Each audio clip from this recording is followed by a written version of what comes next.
Hello and welcome to the stream. Thank you all for being here today. Hello, hello, hello. Good morning. Tomorrow is Friday. Today's Thursday. We've got PowerWash Simulator. We've got Timo. There. NAL is today, North America League. Today and tomorrow, I think. SAL. Next week, playoffs.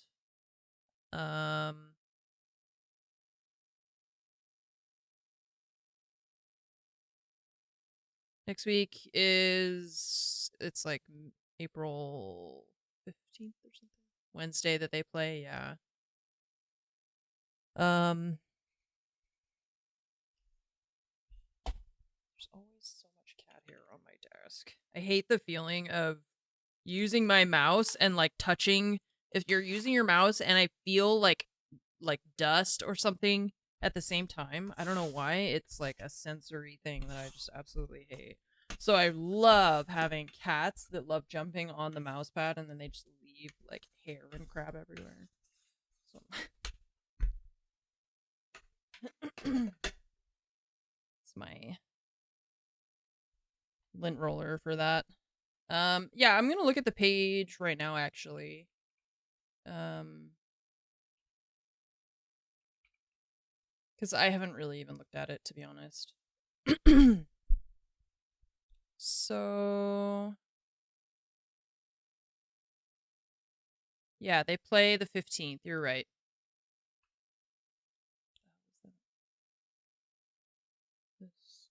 That one. The other one. There's no cat in the window.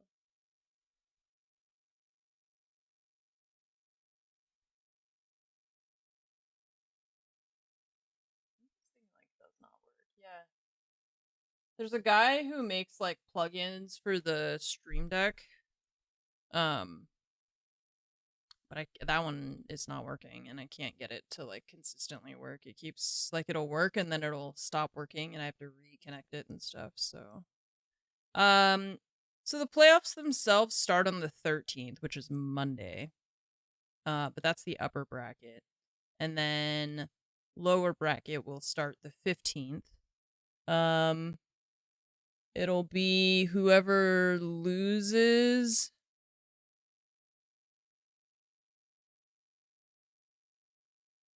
I think whoever loses this game, Virtus Pro or Rebels, whoever loses that will play Shifters.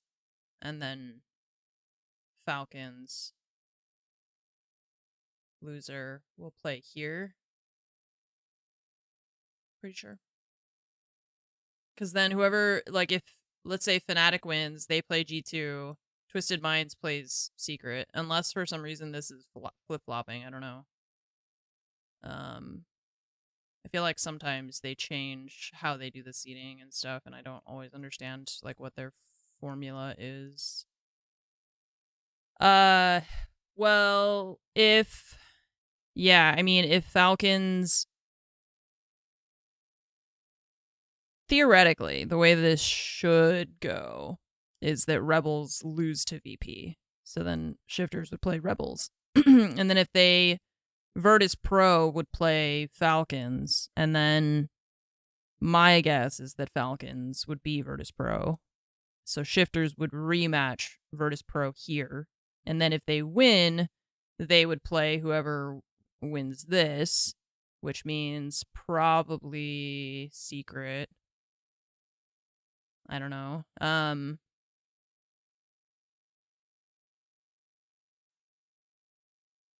Because this could end up, if this ends up like Falcons G2 here, and then Secret Shifters or something, and then these 4 teams qualify. So this, even if you don't win this, you still qualify.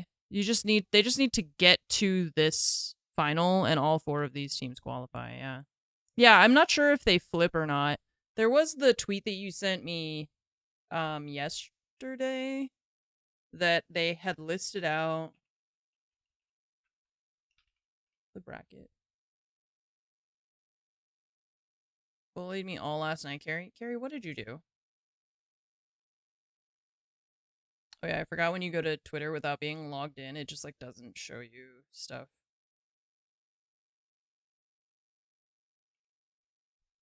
It just doesn't show you like all the posts in order or anything. It just shows you like the top posts.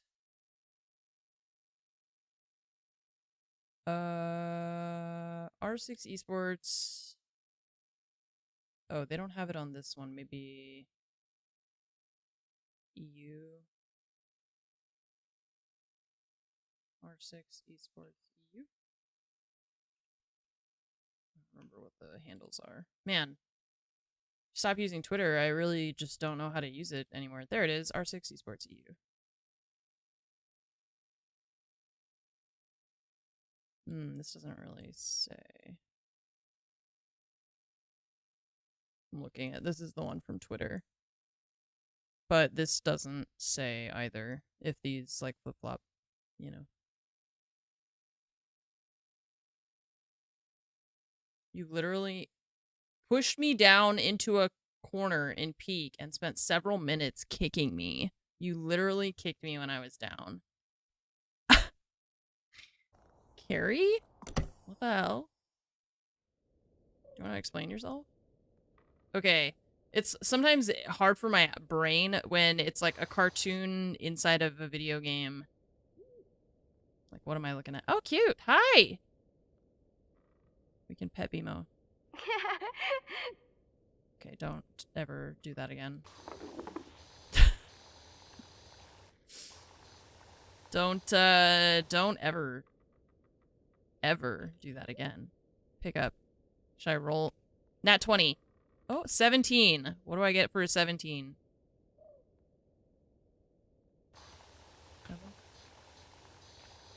It was Bimo that made that noise, yeah. Royal Candy Cleaner. Is that me? I can clean the candy. I'll just dispose of it. Don't worry. Are you guys not supposed to work together in Peak, or is the objective to sabotage each other? Or are you supposed to? I thought you were climbing like chained together. Only you're not chained together. Both? We are, but Carrie exists. Okay, valid point. That makes sense too. Okay, got it. That makes sense. Looks like a clown just exploded in here.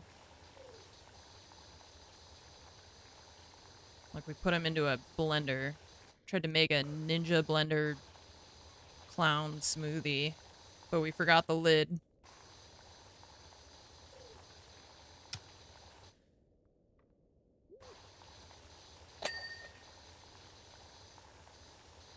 I wish I could live in a house that's also a tree, but is also a house with, like, electricity and stuff. That's great. We should have more houses like that. Instead, we're like, what if we could build anything we wanted, and instead we just built big rectangles? We're so unimaginative.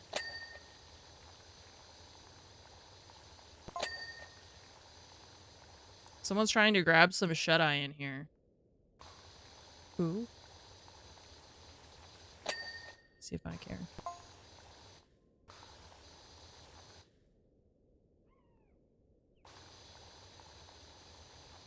Contractors can barely handle the big rectangles sometimes. That's true, yeah. But that, I guess that kind of goes along with the whole premise of, like, why can't we do better? You know? Why are we challenged by a rectangle? We're supposed to be, like, the top of the food chain.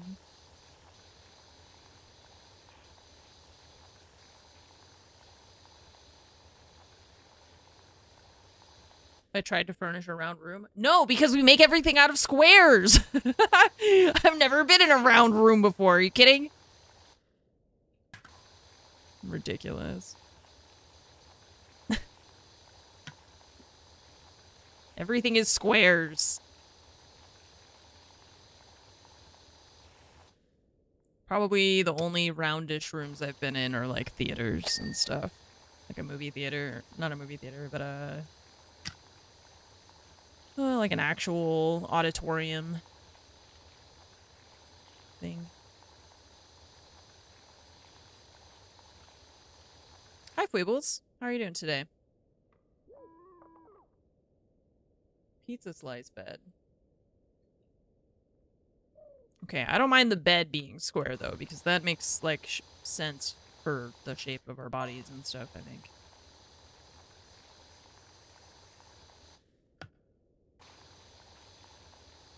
We have to kick somebody out first? What? Why? Why do we have to kick somebody out first? Pizza for lunch. Nice. What am I gonna have for lunch?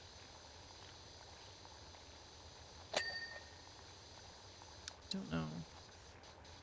I guess I'm not sure how long this appointment's gonna take later, so.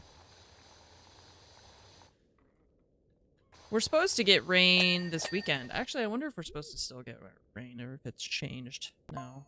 It did say we were supposed to get like a thunderstorm, and then every time I looked, it was like the chances were getting less and less.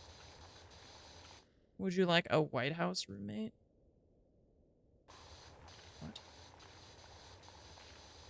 Oh. Whoa. Hi. Hello. Oh, sorry. Have you guys ever rehydrated a snail before?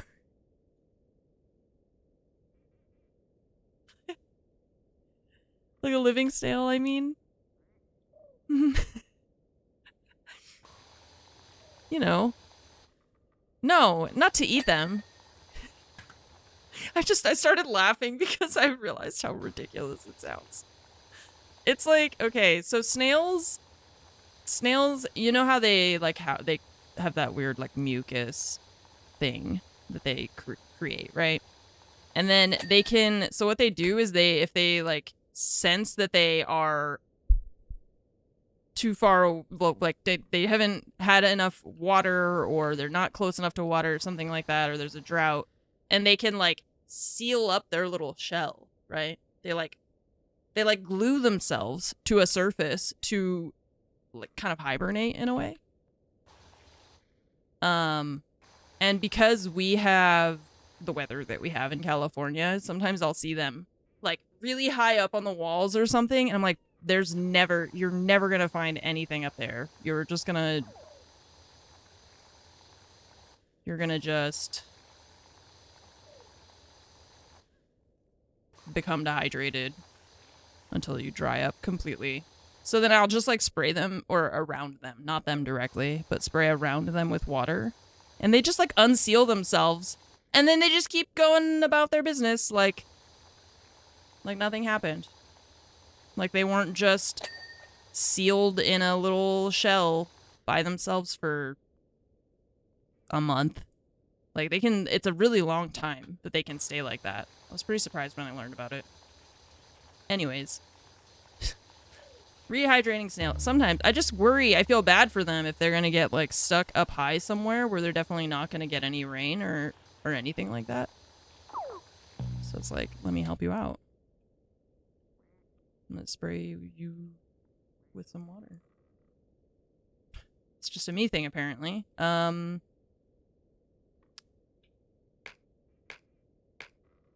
Candy washer.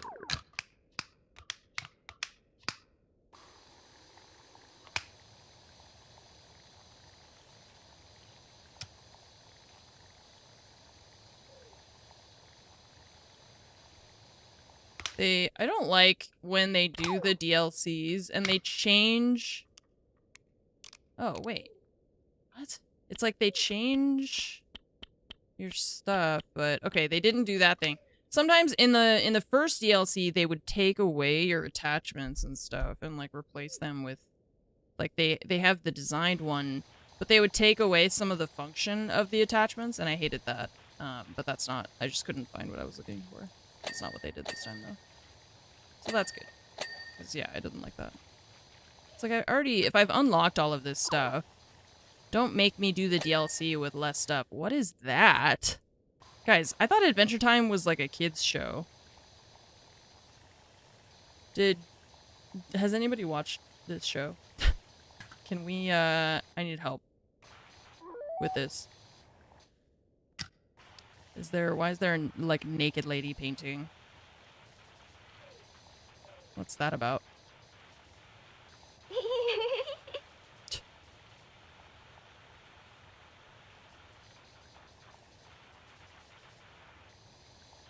It's kid safe, but adult level. It's a D&D parody. I don't remember there being posters of naked ladies all the times that I've played D&D. It's like Venture Bros. Don't know what that is. I mean, I've seen like episodes of it. I'm not saying that I don't. Like I've seen portions of this show. I just don't remember there being that kind of stuff in this show.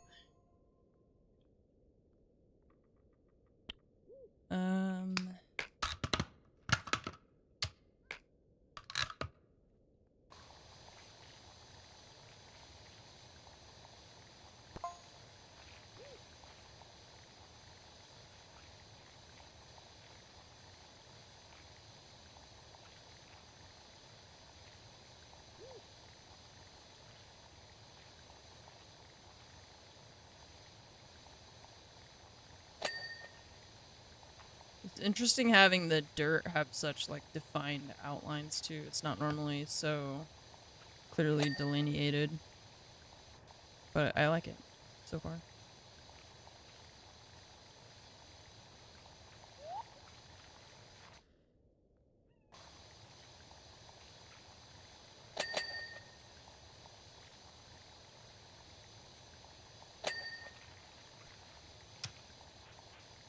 Be Friday Eve.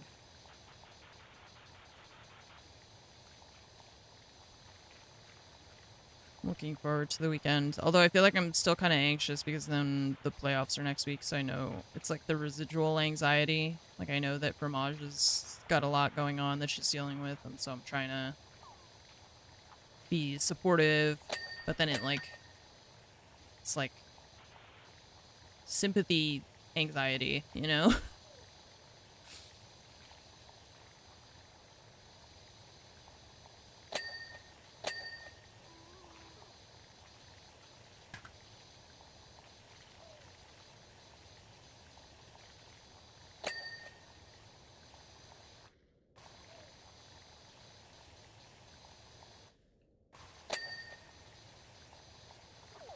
They've got a lot of these, like, monitors in here.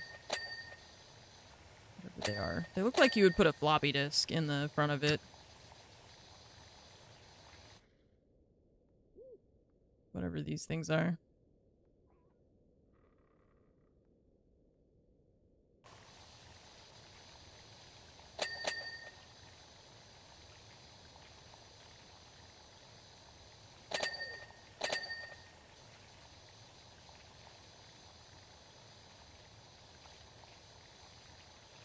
Thanks, Mop.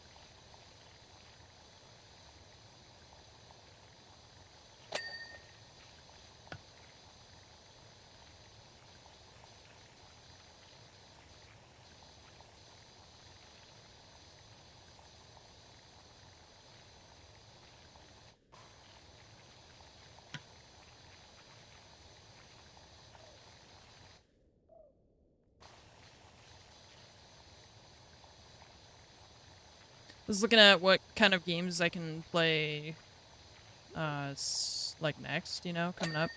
There's that mouse PI game. It's supposed to come out, I think, next week. But I also, on my kind of backlog, I haven't played Detroit Become Human. So I was thinking that might be something that I could get around to now. Because I always heard good things about that, and I never played it or watched it. except for a little bit of it. But then that mouse PI game looks pretty good too, like I said. But that I think that one comes out next week. There's that, and then what was the other one? Where's my mouse cursor?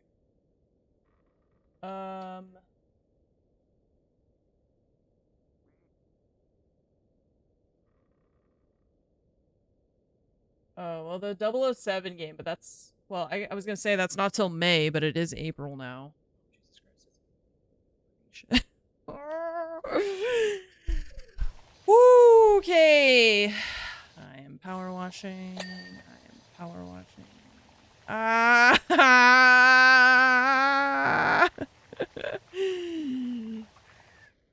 Okay. It's fine. Everything is fine. Play N64 GoldenEye. Yeah.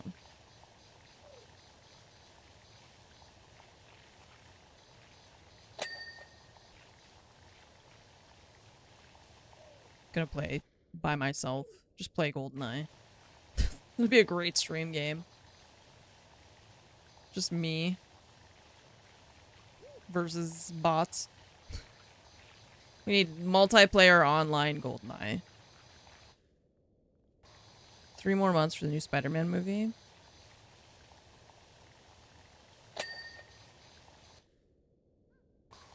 Has single player. Did it?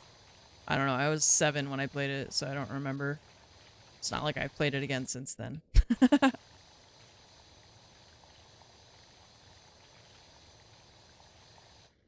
I feel like I vaguely remember that, though, now that you're saying it. I feel like I can picture at least one of the levels with all the servers and stuff.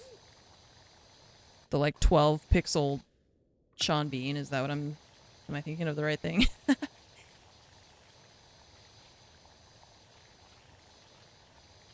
Yeah, now I remember.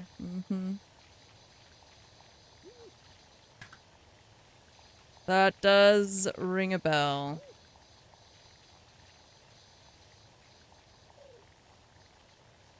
Those games, it always, like, they looked so much nicer when you were a kid, and then when you go to try to replay them after the fact, you realize what they actually looked like and how rose-tinted your glasses were when you were playing old games like that.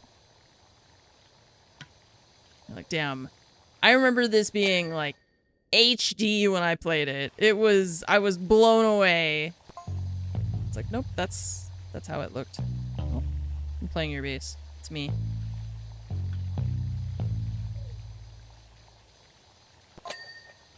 She sends a picture?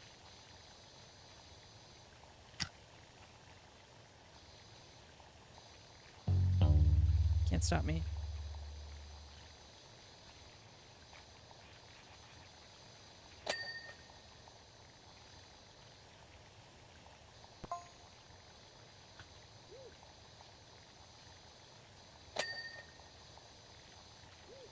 Inconceivable. Caesar, what's up? Thanks for the 65 months. Thank you so much. 65-month resub. Welcome back. Graveyard keeper. Who's keeping a graveyard? Not me. Game modes where you can set random nodes, all pure, mostly pure, etc. Alright. I thought about playing Satisfactory again, but I feel like I'm not quite there yet. I feel like I want to wait for the game to have more different stuff.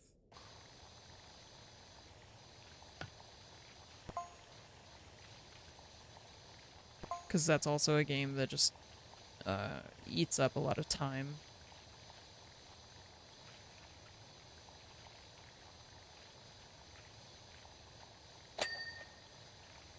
.2 still has a few months at least. Yeah.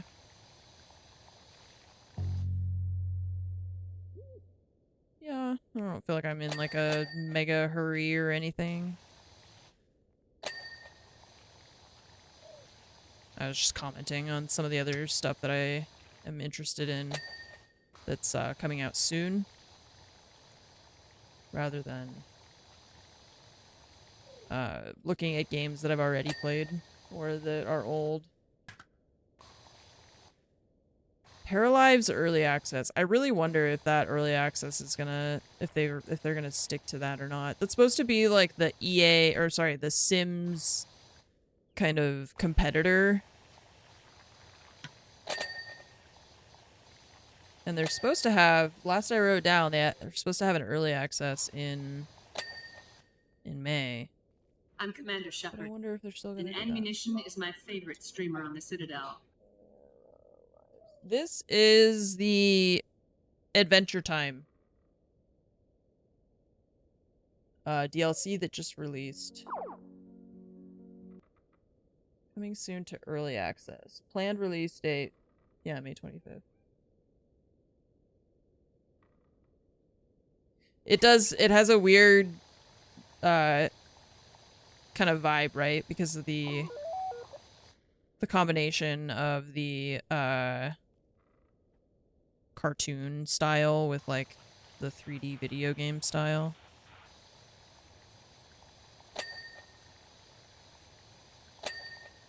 Like kind of inked outlines and stuff.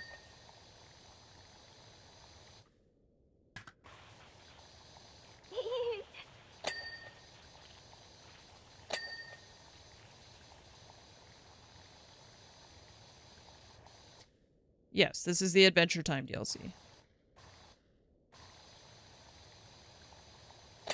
It just came out today.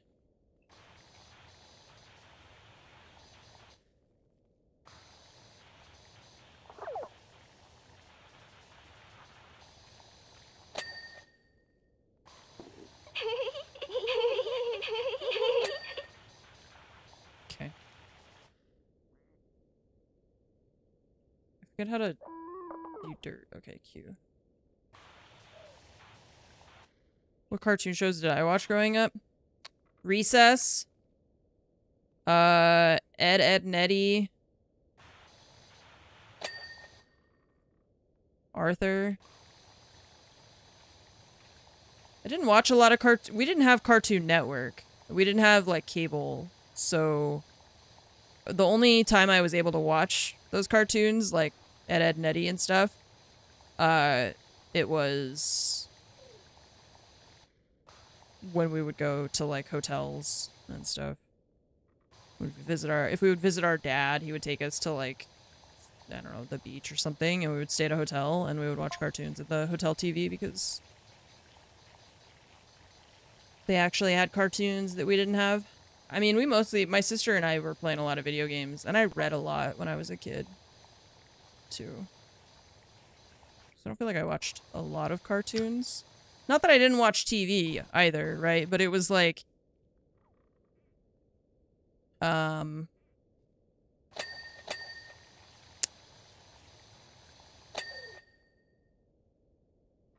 was the name?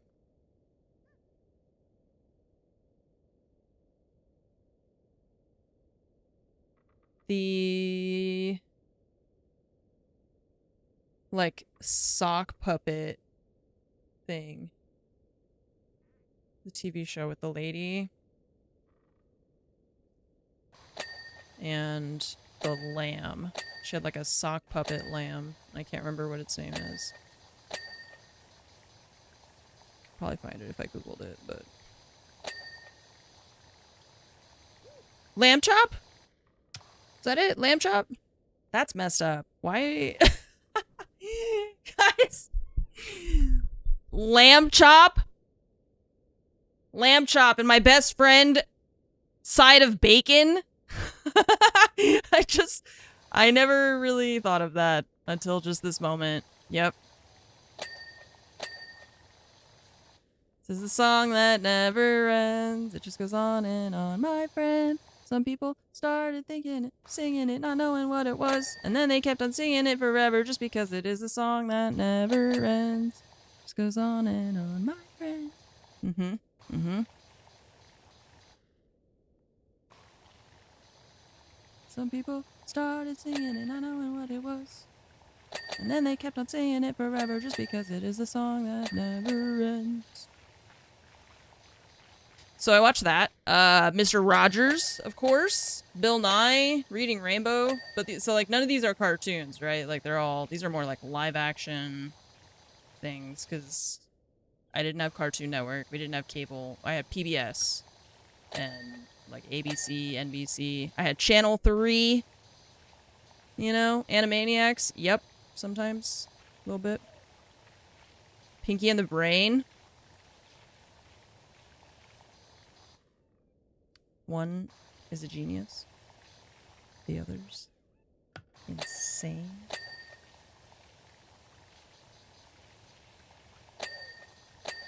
I had Channel 3 for my Super Nintendo to plug into. I had a Game Boy. We had the original Game Boy with the book light that you could attach on the top of it that was so you could see better because it was dark sometimes. I played Paperboy on my Game Boy.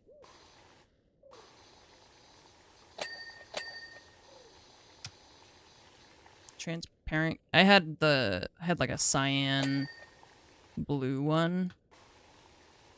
I had one year where I had two aunts each get me a Game Boy Color for Christmas because that side of my family, they like didn't really know us or anything, so they were just like video games.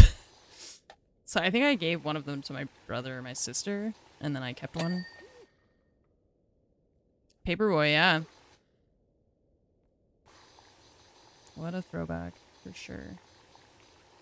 When I was little too, I had like an old Mac, but not one of the cool transparent ones. It was older than that even, and I would play like Rodent's Revenge was one of my favorite games to play on that thing.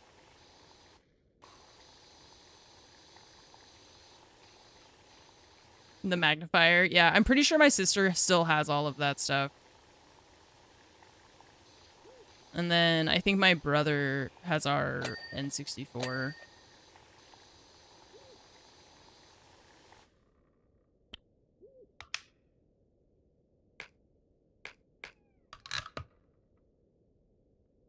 There's a TikTok page posts Australian cartoon openings. Yeah, you forget them and then you hear like 3 notes and it's like you're being activated, like the Winter Soldier or something.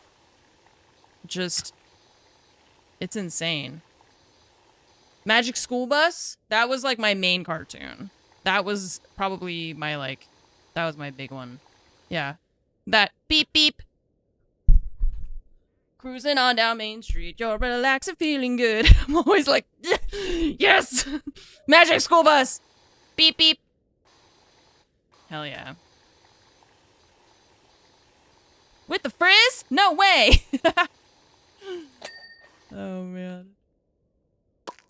And then when I was in middle school, one of our science teachers, one of the like 2 science teachers, was this like kind of shorter lady, but she had really frizzy red hair. I was so mad when I got assigned the other science teacher. I was so mad. I was like, I get this tall, balding, white, gangly guy who looks like he cooks meth, and Miss Frizz could have been my science teacher. To be fair, though, I really liked my actual science teacher was super cool, and he was nice. I was just, I'm being facetious. But she was also the, like, coach or the, I don't know what you want to call it. She was in charge of the science team, which I was on. We would do little competitions. Well, not little. We would go to like statewide competitions to answer science questions better than other kids. The Game Boy kid. Let me see. Yes. Yep. Something like that, for sure. I don't know if we have I think we have the speakers. She definitely has the magnifying thing with the light. Like a little bendy light.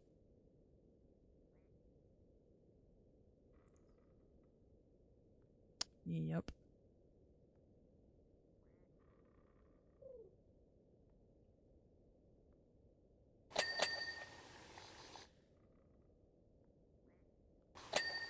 Get the frizz? No way.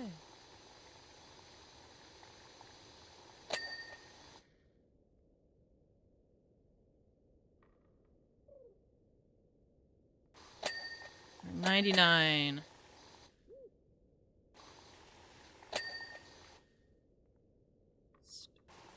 Panel underneath.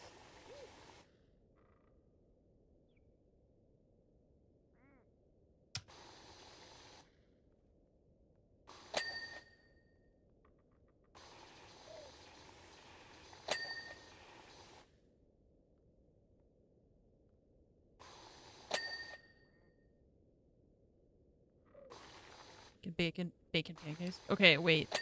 There's like, do you know of the bird that says bacon pancake? Wait, every time I feel like I've said this before on stream. I've definitely told this story before on stream. Yes. Bacon pancakes, making bacon pancakes.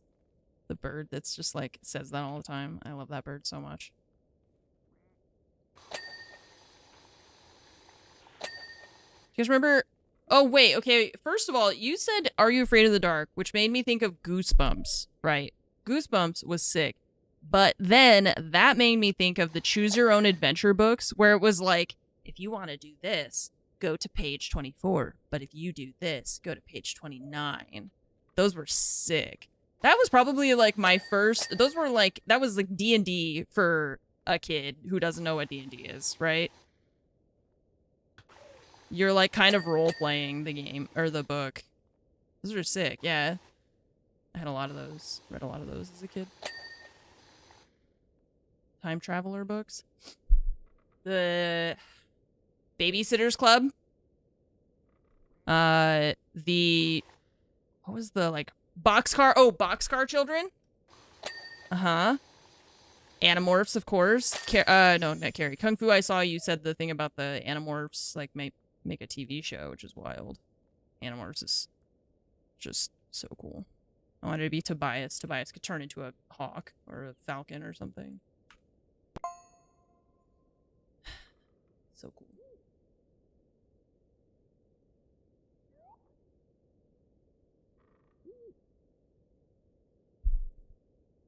Librarian wouldn't let you check out the Time Travelers books. My elementary school would not allow the Harry Potter books in the library because they had magic in them. Oh, this is the scaffolding thing. That's great. Wait. That's the lift. This is so bright. Need my sunglasses. Every choice you made ended the book abruptly and your teacher got mad at you. She was like, I can fill a whole day with these kids if I just read this book to them. And then you guys were like, what if we ended it instantly? You weren't allowed Harry Potter. You thought it was demonic. Yeah, it was a Christian elementary school that very early I realized that I was not gonna be a religious person because it was like, I didn't understand why they weren't allowed to have books that had magic in them, but they were allowed to have books about people being, like, raptured and being magically, like, yoinked up to heaven. I was like, how does that make any sense? That they're just gonna... And they were like, well, because heaven is real. And I was like... I don't know about that one, Chief. Yeah, that's how I felt. And, like, I don't mean to... Like, if anyone here is religious, I am happy for you. You're welcome to, like, do your thing. Believe what you believe. 100%. But I believe in freedom of religion, and therefore that means that I have the freedom to choose what religion or what religion I don't want to have. Just the same as anybody else. So for me, I was like, I could see very early that I was like, this doesn't make sense to me, you know? And if it doesn't make sense to you, then it's hard to believe and, like, follow along with something that you don't understand. So it just, like, didn't really work for me. I was like, I don't understand that. I don't understand why we can't have Harry Potter. When, like, clearly it's a book, you know?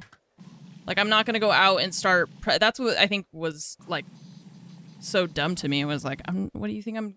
You think I'm just gonna go to Hogwarts and I'm... What? I'm gonna become evil?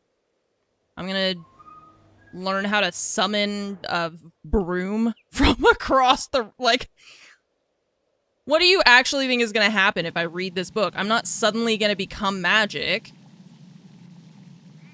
So, like, what do you... It's insane. That I was just... I'm, like, 8 years old. I was like, what?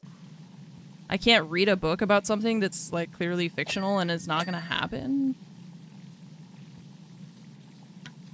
But why? It's, like, it's clearly for entertainment purposes, you know? I know, like, if I could do that, I would. You think I didn't wait on my 11th birthday hoping that an owl was gonna deliver me my letter from Hogwarts? Of course I did. Of course I did. Did I also realize that that was a fantasy that was never gonna come true? Yeah. But, like, that's the point. It's a book. It's supposed to be, like, I don't know, so...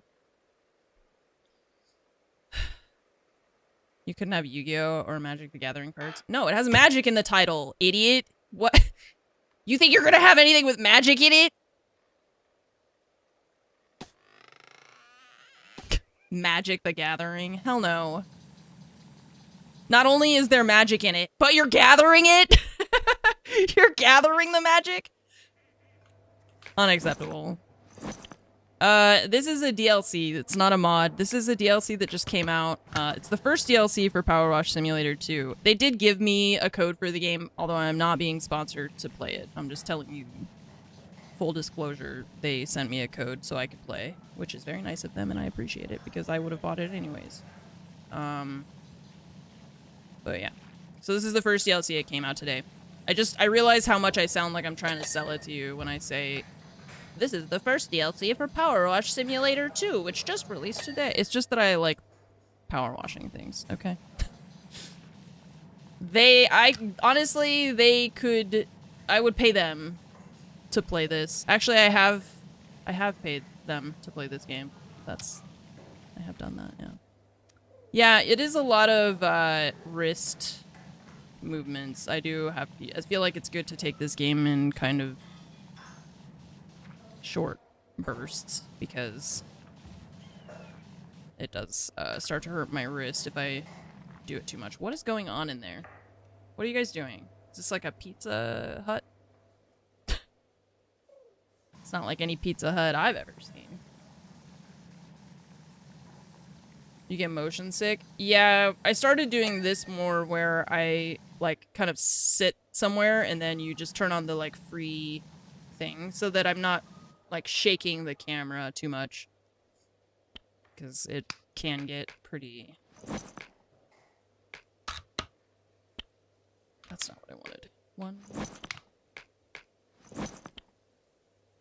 This is definitely more satisfying than oil cleaning and dredge, just because of the functionality. It's more designed, like this is more designed for this, you know? You don't get the dings and stuff when you're doing this in dredge. I like doing it in spilled. And in dredge I didn't really mind it so much, but it wasn't really that satisfying. It was just kind of like something to do.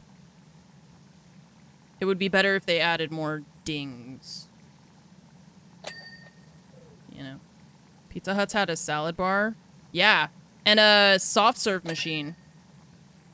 Did you guys' Pizza Huts have soft serve machines? Because mine did. They had like a little, the cup thing or the cone thing was attached to it. You pull out the cone, you Make yourself a soft serve.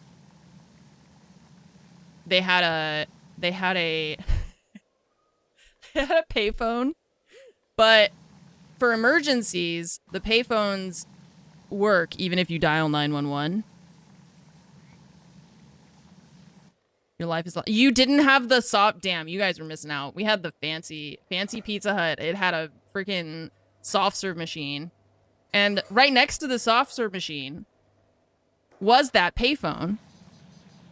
And my brother called 911 from the Pizza Hut payphone. And then hung up. Yeah, they let you make your own. You did it yourself. And we were kids. So the three of us were like over there making ice cream cones by ourselves. And my brother was calling 911.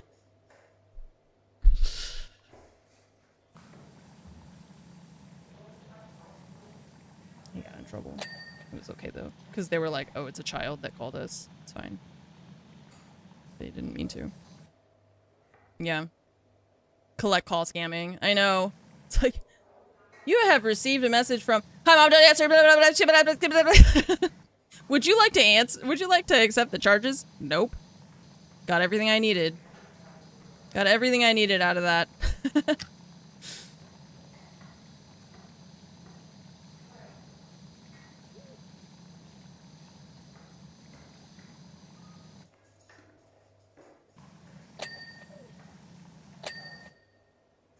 Thought the 911... No, he was just... I don't know what he was doing. I think he just dialed 911. I don't think I was paying attention to him. I was the youngest of all of them, and I was next to an ice cream machine, so I don't think I realized what he was doing until my mom was like yelling at him later, you know?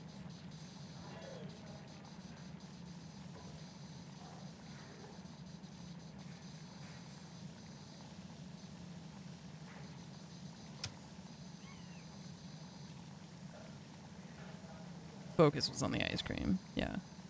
And so Pizza Huts, they had the salad bars, which I always thought was crazy because I was like, if I go to Pizza Hut and get a salad, what am I doing? Like, what are we doing here? Right? What's the point of this? Yeah. Why did I come to Pizza Hut? For pizza. Salad bar. Get out of here with your iceberg lettuce. Your thinly shredded carrots, giant tub of ranch with a big ass spoon in it. Ugh. You like leafy greens with your cheesy bread? You know what I like with my cheesy bread? More cheesy bread, and then some cheese, and then some bread. Salad. I was a weird kid, okay? Yeah, not me. Totally normal. Normal child. Dip it in marinara. Put some cheese in your marinara.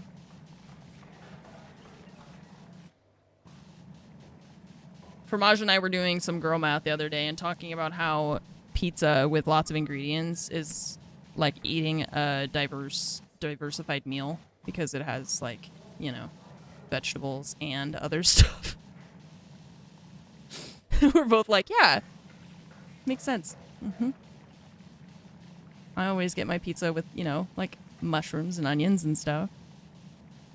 So that's better than if I just ate cheese and bread because it's got mushrooms on it. It's cheese and bread. And mushrooms.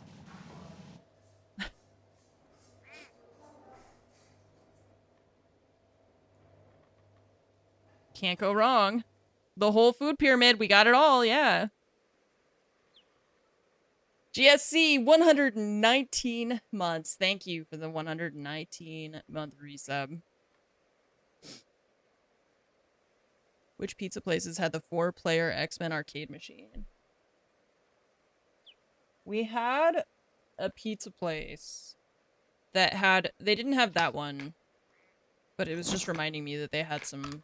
They had like a cool arcade thing, and it was a 2-story building, which was already very unique to where I grew up and stuff. So it was like a 2-story pizza place, right? And it was one of those things that you would sit down or no, you would like order your pizza and then go sit down at a table, and then they would bring you the stuff. But then there was also the little phones where you could order extra stuff, and that was like very new to us at the time, and so it felt very fancy that you would like order your food, go sit down, and then if you wanted something else, there was like a little payphone kind of thing that you could be like, "Hello, kitchen. Can I have this?" And then they would bring it to you. So, yeah. That's crazy. There was that, and then there was like a 2-player Jurassic Park game that my sister and I played a lot. But not at, I don't think it was at that place. We would go to laser tag. There's like a laser tag place with arcade machines. We would play a lot of Time Crisis. That's the one where you like have to step on the like foot thing to peek out of cover. And it's like really loud. Love Time Crisis. But the stupid guns, dude. The like thing was always like click, click, click, click, click, click. I was like, holy shit. They're so loud. That and, I would play a lot of the racing games, so like California Speedway. California Cruisin'? California Speedway? I don't know. Something like that.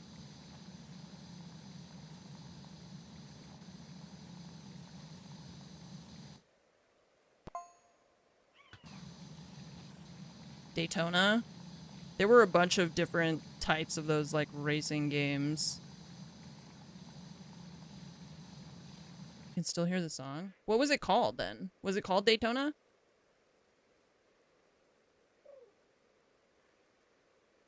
Oh yeah! 1994. Wow. Played it on Modern Sim Rig. Hello, the internet. Hope you're all well. Hello. Stop. Yes. Of the available circuits. Yes. I'll play from through the now.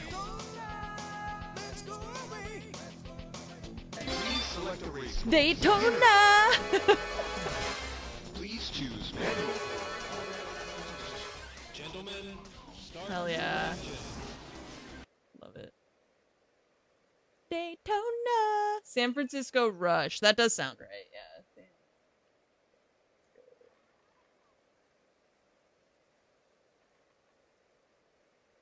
1996 Atari. Yeah.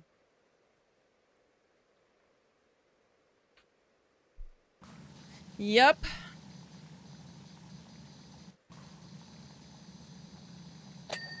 My sister and I would go to an arcade also that had one of those games. I still see them often when you go to arcades and stuff, like Dave and Buster's or whatever. They've got, it's like a table that is round, and it's got a dome over it, and around the edge are those little lights, you know? And it goes around, and you gotta try and hit the button to stop it at the right spot. My sister and I really like to play that one. She was pretty good at it. I mean, we're both pretty good at it. We get a lot of tickets from it, and that's why we like to play it, so...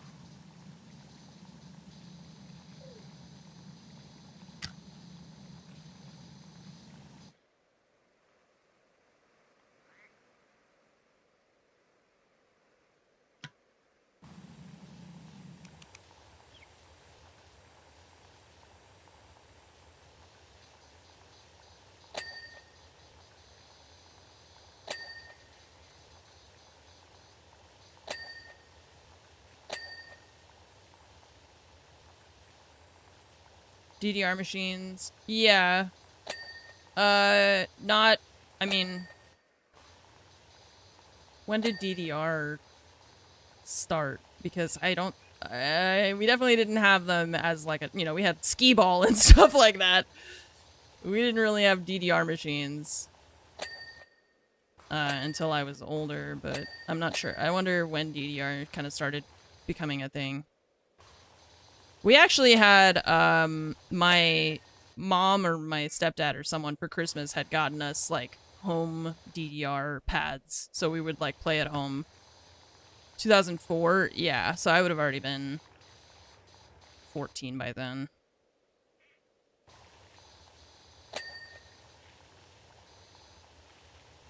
So the arcades didn't really have that yet.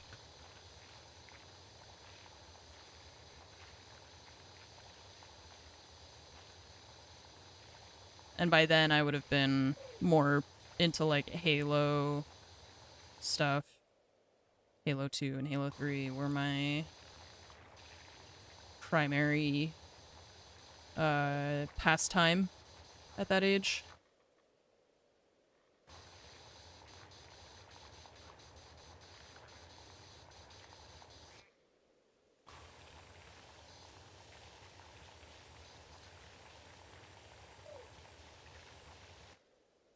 I keep feeling like I'm hearing a dove or something making a noise at me. Started when the mall started dying. Coincidence?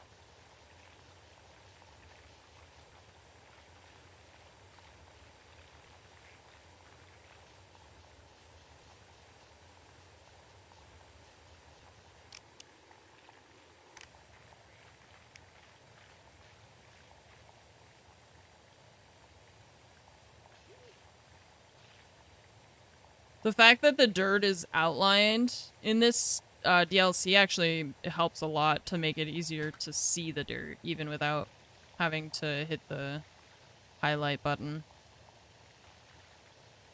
So that's nice. I don't know how many maps this DLC has. This is the second one we're doing, which, I mean, this is pretty big so far. I guess it's not that side of the street, it's just these, like, 4 buildings here, yeah. But still. I think usually the DLCs have, like, I want to say 5 or so maps. Bye, Thoit. Have a good day. I was thinking that maybe tomorrow we'll play this, because today I have to end earlier than normal, as I have mentioned already. So I might play or, like, finish more of this tomorrow, and then I'll be on, I think, Sunday for maybe Siege or something.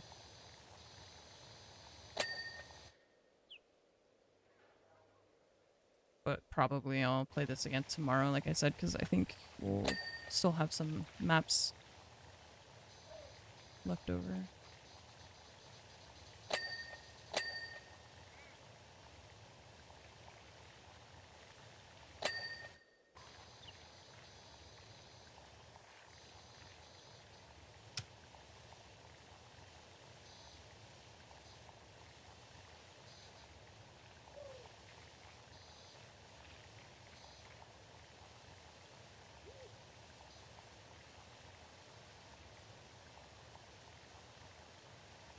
So hard to find dirt at the end. Yeah, I think in that game you can change the color, but it doesn't have the little thing where it shows you where to go. That's a thing that they added in PowerWash Simulator 2 that I really like. It has that little target symbol to show you. But what you can also do is go into this menu in PowerWash 1, and when you click things, it kind of like makes them flash. It's still very hard to see, I think, but it does help a bit when you're trying to find like one thing. But yeah, this in the second game, which is this one, I think they've done a much better job with that kind of quality of life stuff. But I think, I don't know if it's this one or if it's in the first one, that you can change the color of the highlight and you can change how long. Yeah. So I don't know if the first game has this or if it's just in this one. I can't remember that part. But you can also change like how long the highlight stays. So it gives you time to search for it and stuff.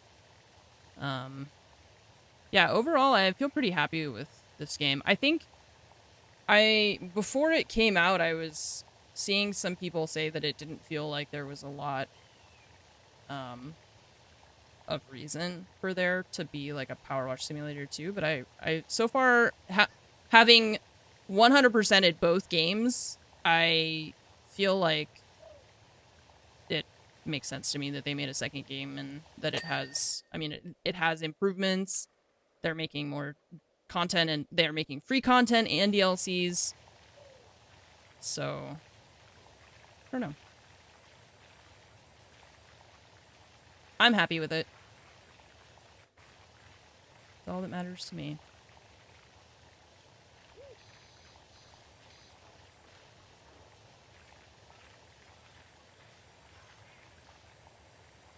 Hi, Kiwi.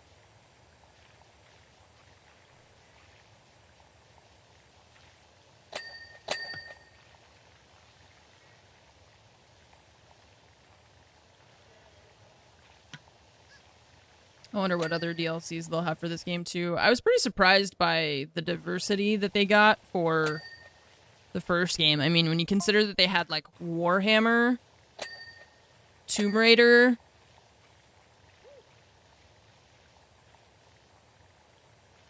you know, they had some pretty... Warhammer was really crazy, I think, to me. That gives me hope for, like, Halo someday, maybe.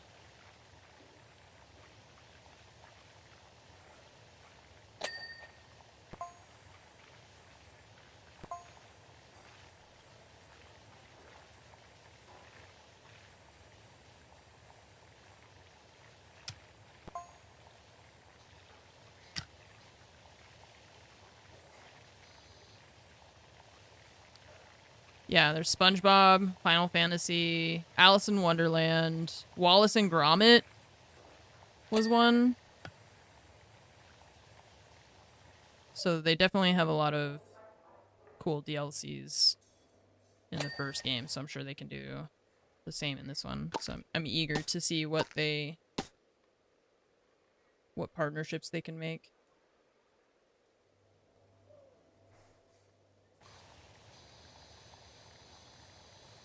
Because, like, this, I mean, I like Adventure Time, but very casually. I wouldn't be able to tell you the names of, like, most of the characters. Stuff like that.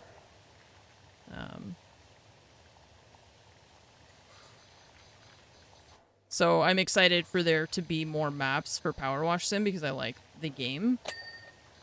But it's not a theme that I'm, like, particularly heavily invested in or anything.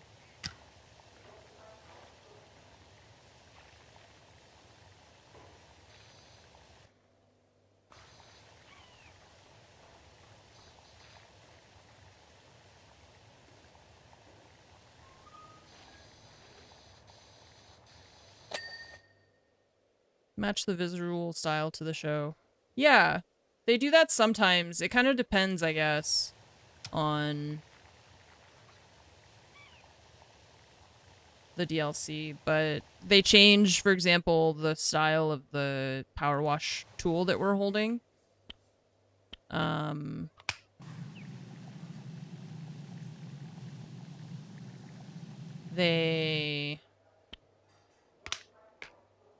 What's this thing?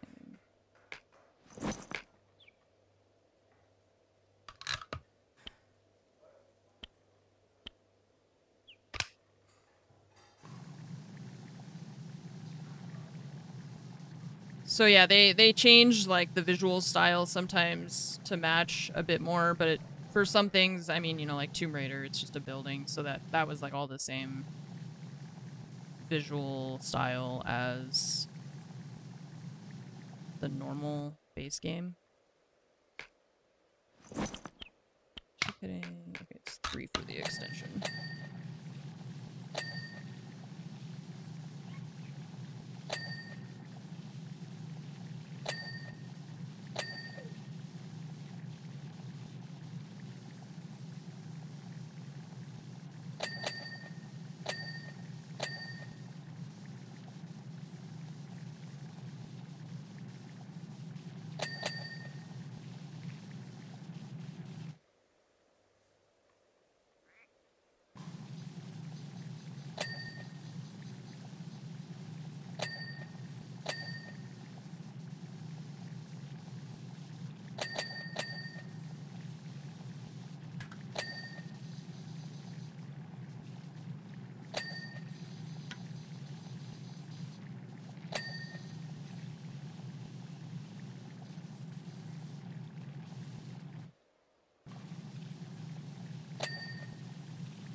Bing, bing, bing.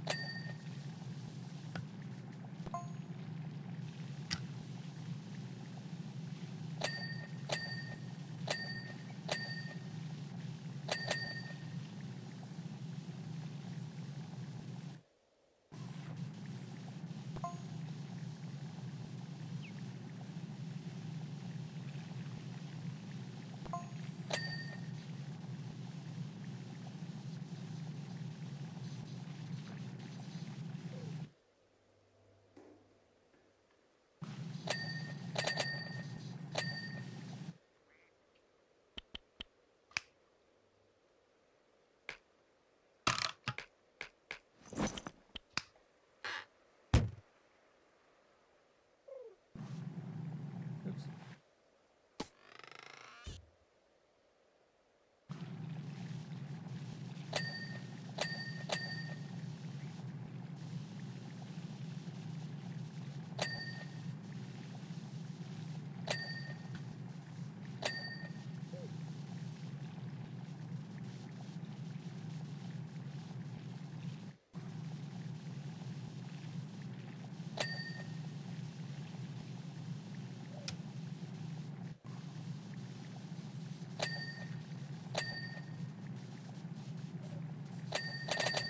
Whoa.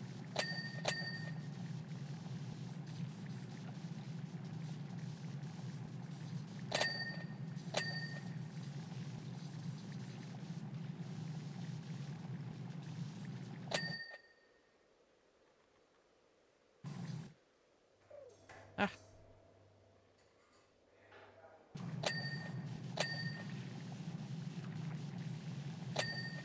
Yeah, like I said, I didn't really watch a lot of cartoons when I was a kid. We just didn't really have access to them. And now, I don't really, I mean, I don't even really like cartoons now. That's probably not related. Low noise. But I don't really watch, I like can't really watch cartoons now.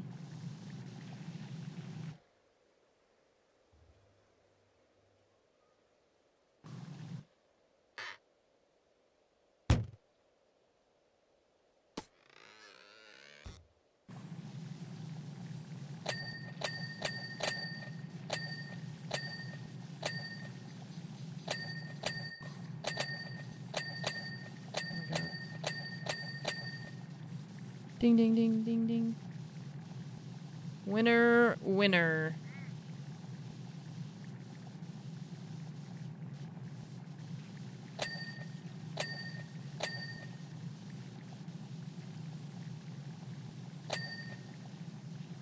Winner, winner, chicken dinner.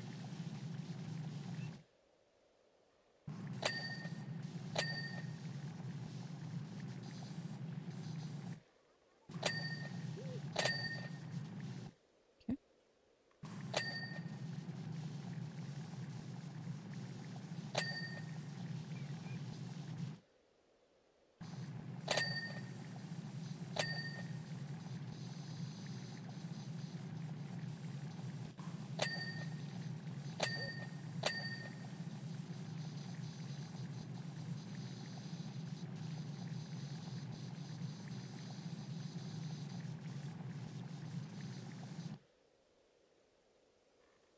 There's so much media these days, though, yeah. That's the thing, is like...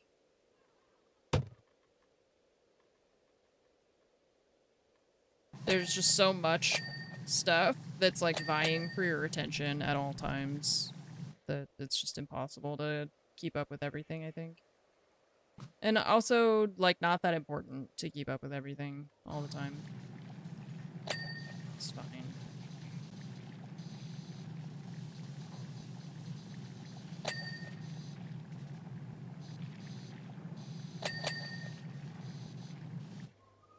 Haven't had the mental space. No, that's what a lot of people, I mean, how many of us just watch shows that you've already watched or listen to music that you already know because it's comforting, because you already know what, like, to expect from it, and you know that you like it. It doesn't require a lot more, like, brain effort because you're just like, I know what's gonna happen, I can just, like, chill. I do that a lot.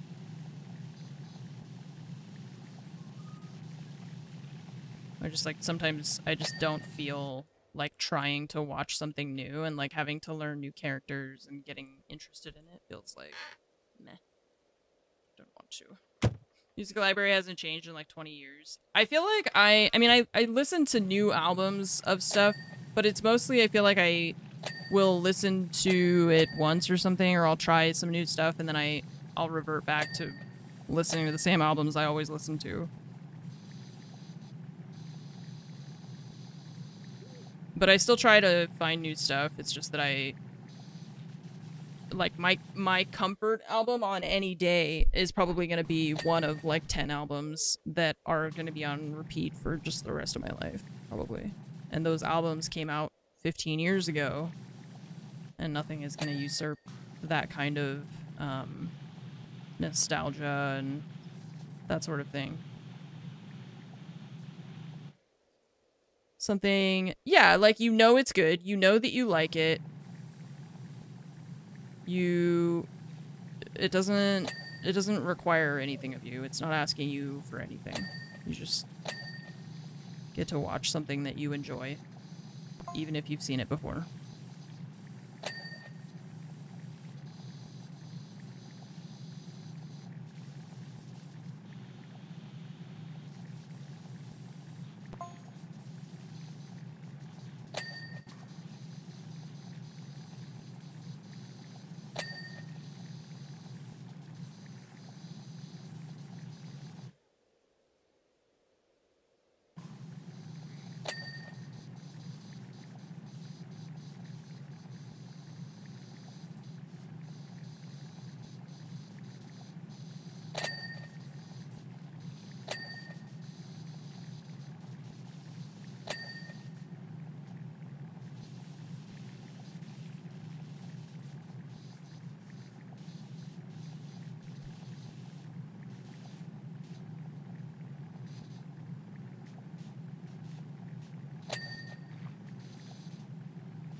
I was watching on YouTube some like kind of true crime documentary stuff, or it's like interviews with people. And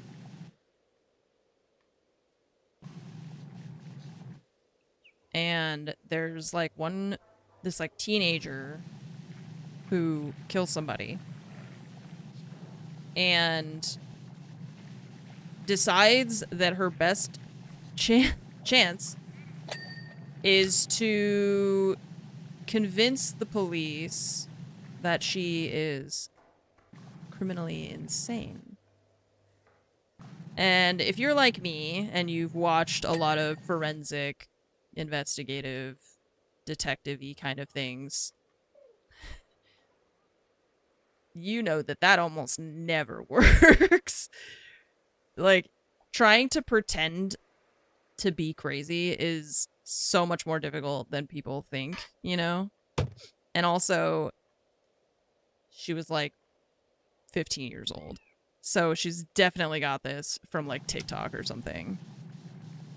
She was trying to convince the cops that she had like multiple personalities. And was like, so the cop is like, okay, tell me about these personalities. Like, tell me about these people. And she was like, okay, so there's my favorite streamer on the Abby, Citadel. who's very protective, and Jinx, who's a troublemaker. And I was like, this bitch is naming video game characters. Am I crazy? Or like, you're literally naming video game Like, that's Abby from The Last of Us and Jinx from, like, that Arcane thing. And she was, like, talking about video games and stuff. So she was also, like, it's not far of a reach for me to think that she was naming video game characters. So they were talking about Call of Duty and stuff. So yeah. That was so cringe, and like you trying to pretend like you're crazy. It's really just embarrassing. It's not. You just can't. The JCS one. Yeah, I watched some of their videos. The one that I'm talking about, it's either, there's one called Explore With Us that I like, and then there's the one that's called Dr. Insanity, which I don't love true crime as like, I don't know, I feel like sometimes they over dramatize and stuff like that. But I find like the criminal investigative process interesting. So it's kind of, I don't know where else to look, I guess, for that kind of thing.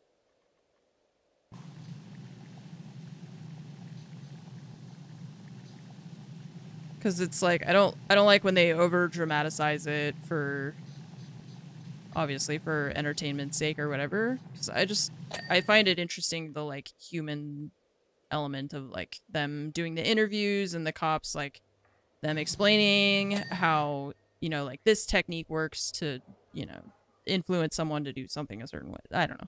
Stuff like that I think is interesting. So I like true crime that does that kind of stuff, like focuses on that kind of thing. I don't know what that means. Cafe, is it? Oh, never mind. Okay. Yeah, she was literally trying to talk to the cop and the detective and be like, he was like, okay, so why did you guys decide to go there on Thursday night? And she was just like, sorry, I'm just... Like, what? What are you doing? Stop that. You look like an idiot. She was like, hello? Sorry, it's just the voices. I would have a hard time being a cop in that situation. I'd be like, are you shitting me? You, like, killed a girl by stabbing her in your garage. You think I'm gonna believe that you're fucking... No. Stop it. Get some help.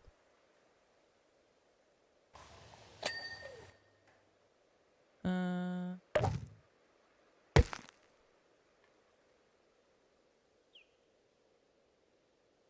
so far away.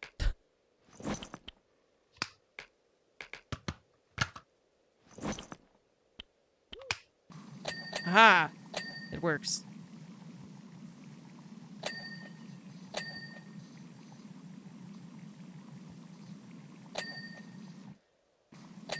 I am sniping it. It's working. I'm crazy.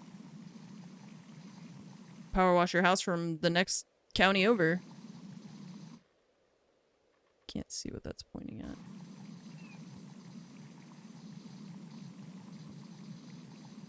Nope. I think it's the top.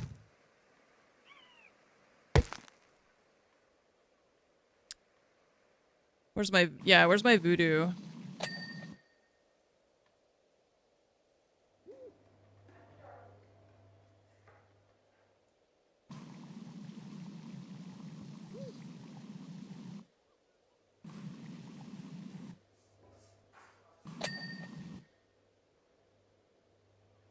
Okay, house, porch, roof, sprinkle. What? Oh, I can't see it. It's on the other side.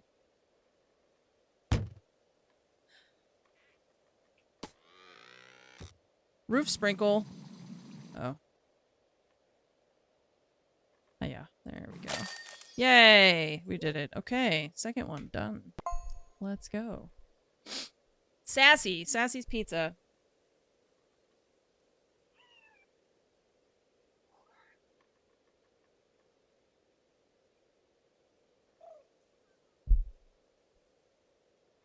Least you can do is undo the reason for the revenge hit job in the first place. Maybe you'd swung by my man cave.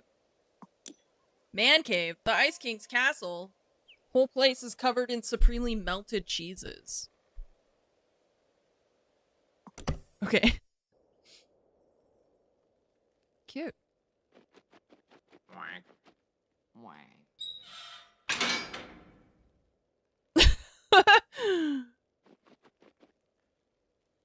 Okay.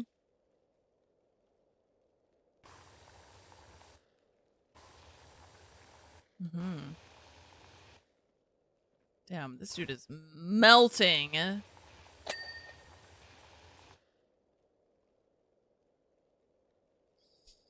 Sadly not gonna be pizza. Oh no! Sad. See you later, Kiwi. How did I get up here? Oh, he covers his eyes. Cute. Wank.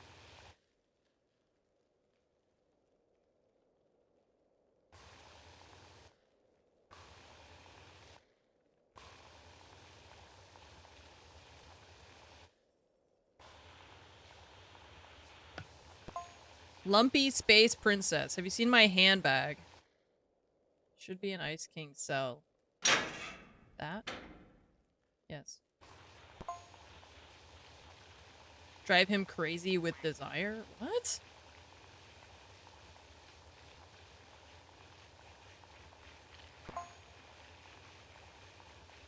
You guys said this is a kids show, right? But the lumpy space princess is trying to fill the Ice King with desire? Is that...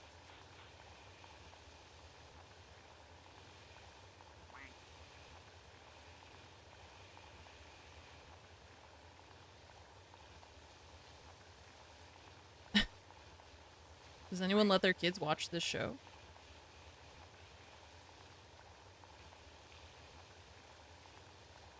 I wasn't allowed to watch Simpsons, for example, when I was a kid. Going back to talking about media we weren't allowed to have. I wasn't allowed to watch The Simpsons. Or SpongeBob. My mom thought SpongeBob was too stupid. Which, to be fair...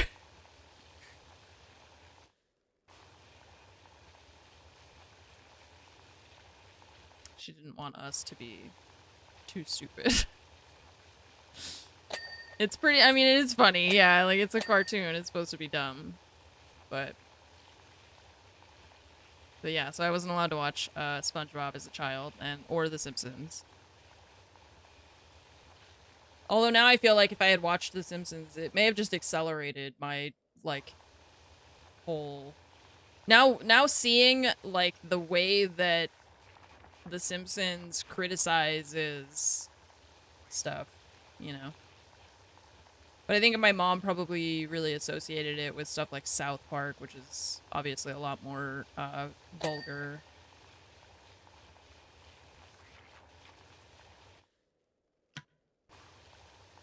And not always, like, you know, it's not really, like, life lesson oriented.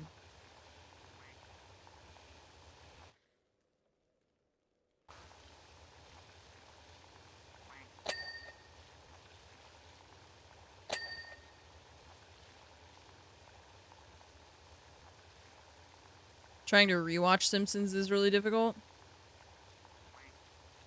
I feel like I would be really averse to rewatching something that's like 90 seasons also. It's a lot.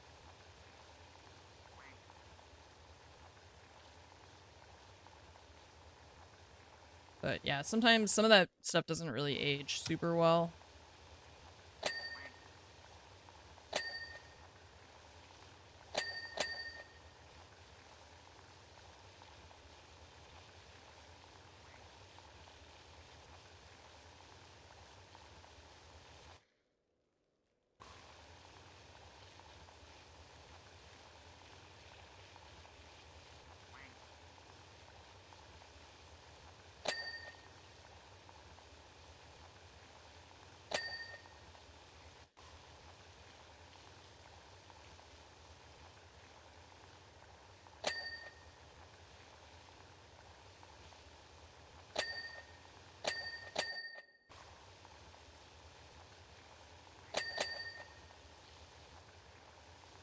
X-Files sort of aged okay.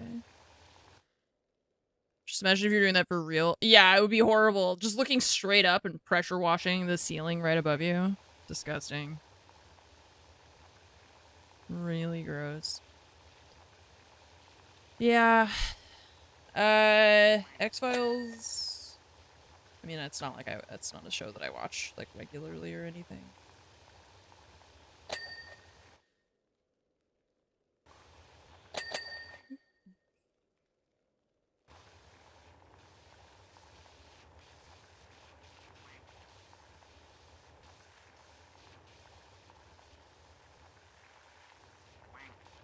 Whack. Is that the penguin making the duck noise?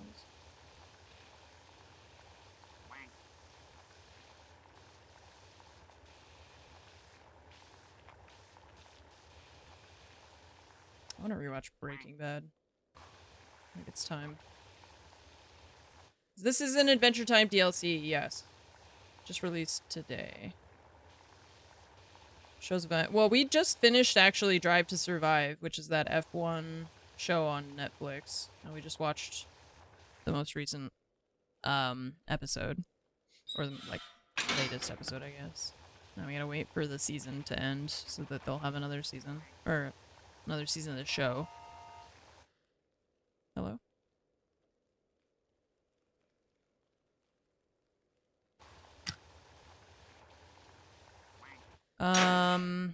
And then we started watching Glow, which is, it's got Allison Brie. It's on Netflix, and we've only watched, like, the first episode.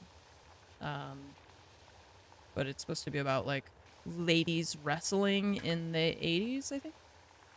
Would it be bad if you've never seen Breaking Bad? I mean, you're asking me, I don't give a shit.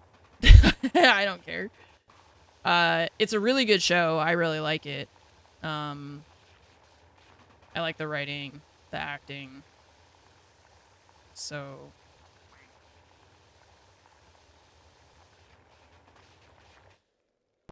I mean, it's won a lot of awards and is popular for a reason, you know.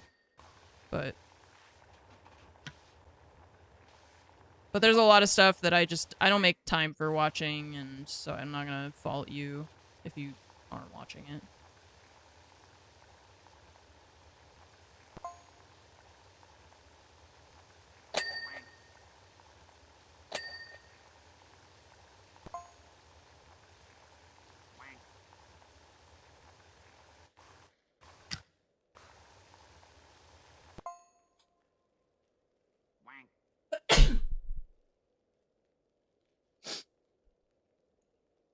Sorry.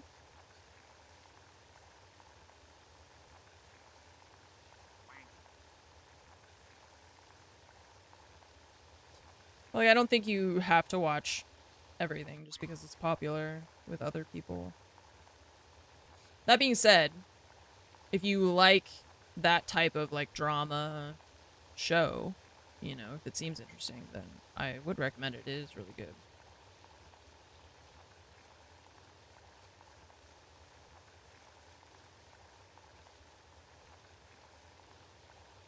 But there's more to life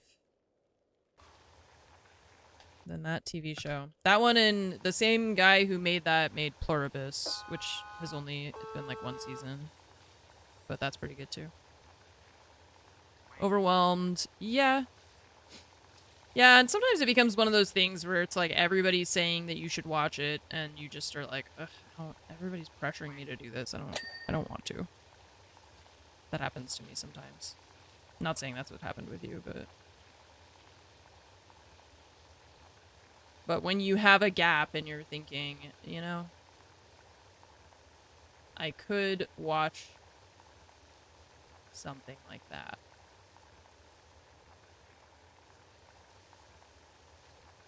Why you didn't watch Lord of the Rings for 30 years? Because people kept telling you to watch it? Wait, 30 years? When did Lord of the Rings come out? How old am I?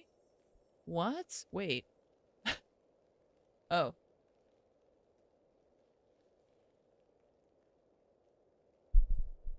Okay. Oh, you didn't watch till you were 30. Okay. was like, when did they came out 25 years ago? No. 2001? 9/11 was 25 years ago? 25? That's a quarter of a century.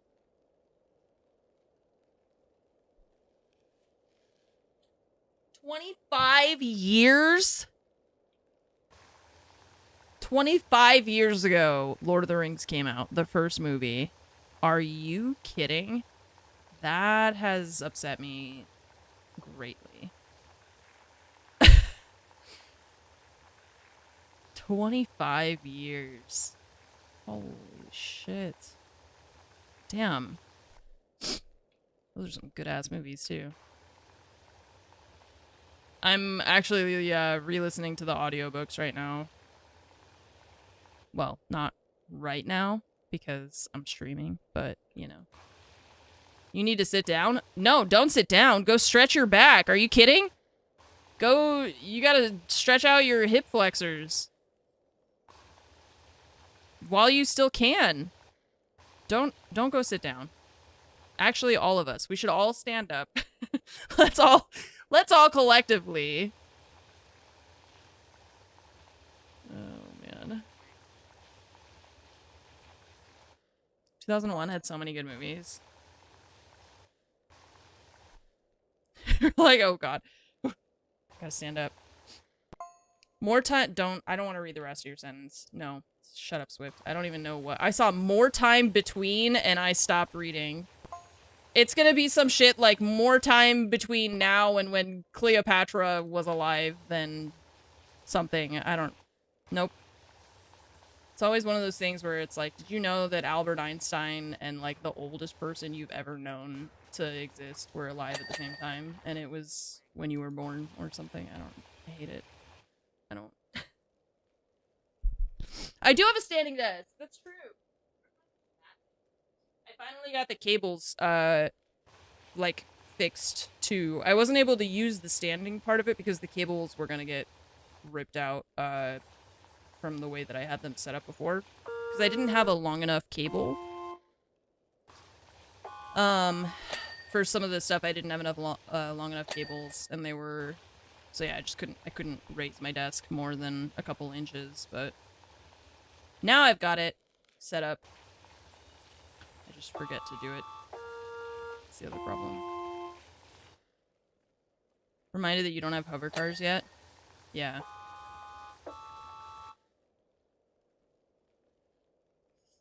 No hover cars. I mean, honestly, I would settle for just healthcare. It's crazy to me that as like a species, we are like the only species that will cut open one of our fellows and like take out their organs and put new ones in because we're so good at medical stuff, right? Like we are so smart. We can save all these lives. We can do all these things. Why is any of it so hard to get access to? Why is taking care of a human body money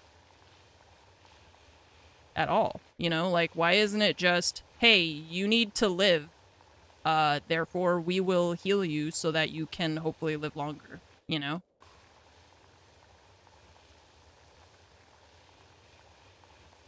It's just insane the way that we do things. Insane and wasteful. Like, there's just no... How many people have died due to, like, very easily treatable medical conditions, or because they couldn't afford insulin in the greatest country in the world? Nah. It's like, I don't want hover cars. I don't want Venezuela. There was a reel of this girl. She was like in her car, so I'm not gonna yell as loud as she was, but she was like, I don't want Greenland. I don't want Venezuela. I just want healthcare. Just like, just losing it. I'm like, yep. I don't fucking want it. I don't want any of this other shit. I just want to be able to afford to live. That's it. I don't want any of this other shit. I just, like, we can't even keep people from becoming homeless after serving their country in a war. We're just like, oh, well, you can live on the streets now, I guess. We don't know. We don't have any... We can't provide services to you. We don't have any money for that. We sent all of our money to, Raytheon. We took all your tax dollars and put it into the defense budget. What are we defending against? Lack of oil? Can't have that. Go see a therapist before you can go to your doctor. You need another therapist for that. And you gotta make your appointment like 2 months in advance.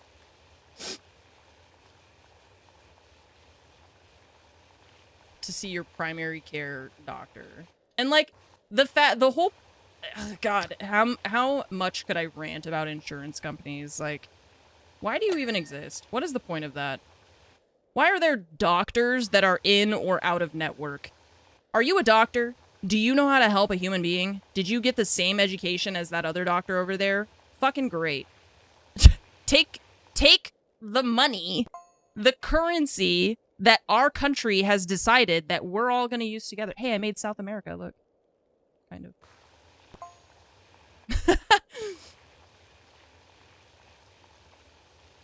Oh my god.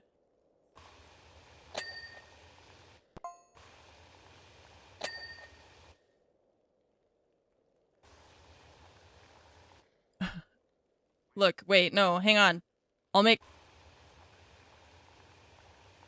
make a US state. There you go. It's Colorado. Or Wyoming. Or we could do a little...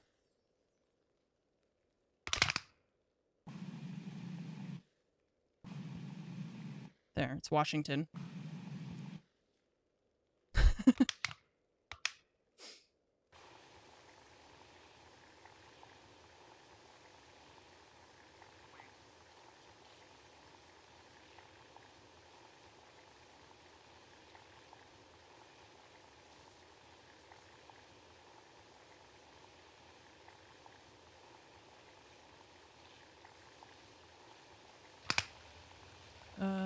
It's... Now do Maryland. Oh my god, what does Maryland look like? From memory? Wait. No, I was gonna draw Massachusetts, because Massachusetts has the little... It's also hard to do with this. God, Maryland is like... It's like that, and like that. There's like a whole bunch of crap going on with Maryland, right? Hang on, I'm gonna look at it on a map to see how close we are. Oops.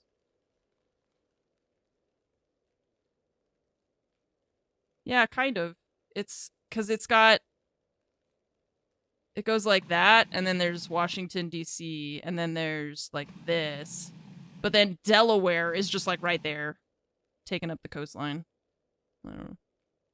Not the worst PowerWash silhouette of Maryland you've ever seen? Thanks. It's pretty good, I think. We can draw California. I'll just do...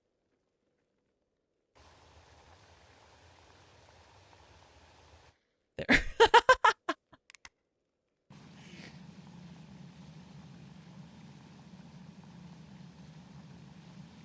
Yay!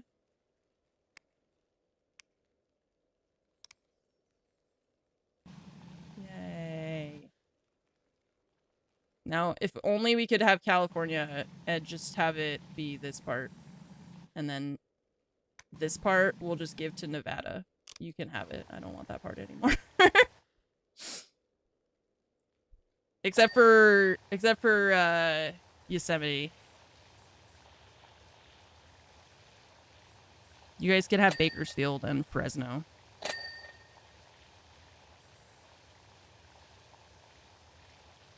They feel more Nevada coded to me anyway. So when we're gonna make the what are people calling it? Cascadia? Or it's like Oregon, Washington, and California. But we'll just take the west part of California. We're trying our best. Oh, man. It's crazy to me how different that part of California is. Or like how, I guess it's not crazy to me how different it is because I grew up with like that's California, you know? But I think when other people think of California, they picture like, you know, the Bay Area and Hollywood and beaches and stuff like that.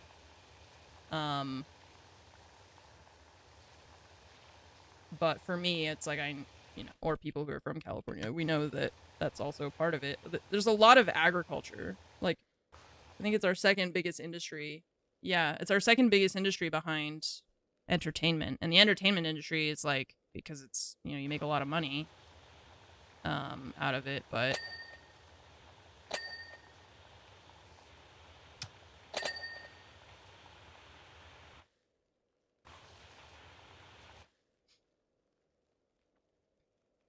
Santa Monica grew up in Victorville. Yeah. When you're not yeah, I just closed down my stream. I immediately go I've got my wetsuit on underneath this actually. I'll just walk straight out onto the water. I'm gonna have a California burrito. Go surfing.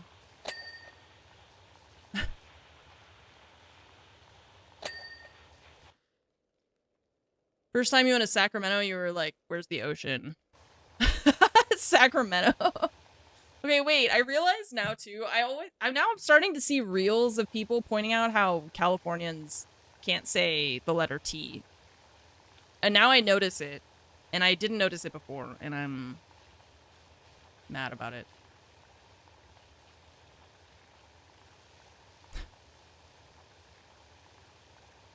Don't other people say, like, I need to hear someone who's not from California say the words, you know?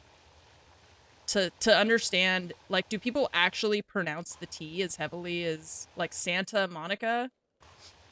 Santa Monica.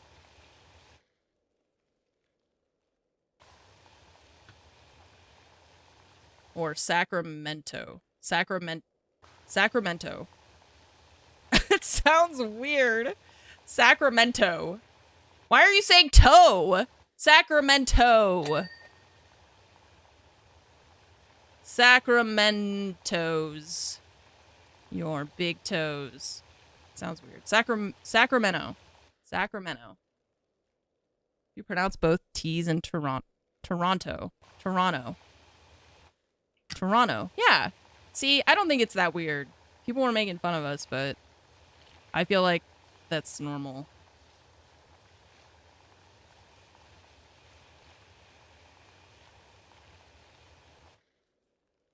Toronto. Or like, I have a hard time not saying Louisville instead of like Louisville? Louisville, Kentucky. Louisville? I say Louisville. Or Nolans? New Orleans. It's like one of those words I have to stop myself before I say it. And then I say it 4 times because I'm not sure how to pronounce it. Louisville. Louisville, Kentucky.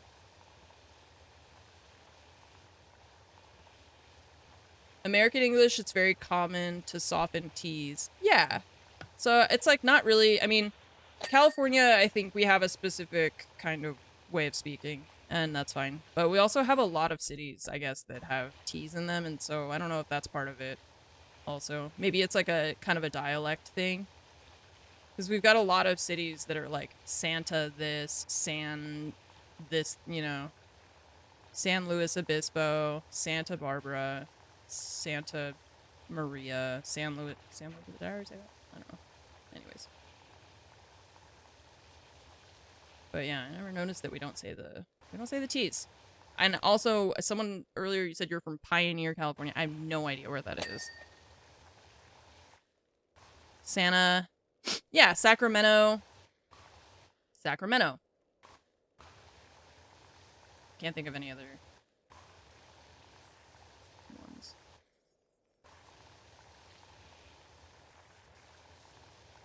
Santa Cruz. Santa Cruz. Yeah, see, I say Santa instead of Santa. Santa Cruz. Santa Cruz. Santa Barbara.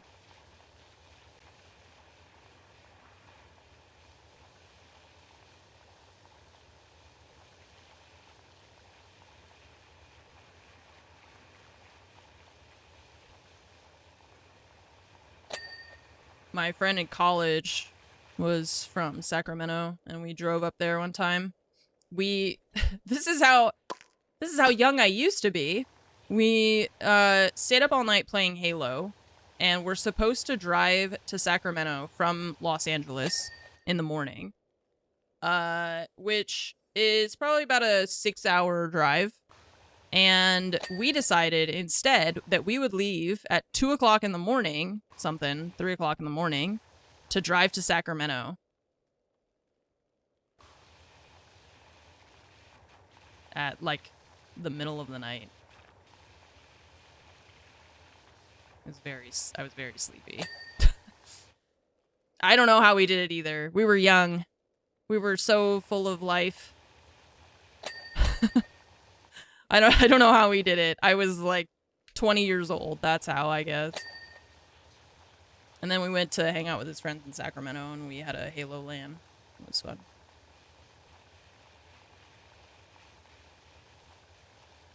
Pioneer's an hour away from Sacramento. Part of... Yeah, I mean... I was gonna guess that it was in that kind of, like... area. That's very rural... I mean, I watched a documentary about Paradise, so I was kind of, when you said, if anyone knows where that's from, I was kind of like, maybe it's one of those, like, little, you know, because no, I've not heard of it. And there's a lot of little towns in that area that I'm unfamiliar with.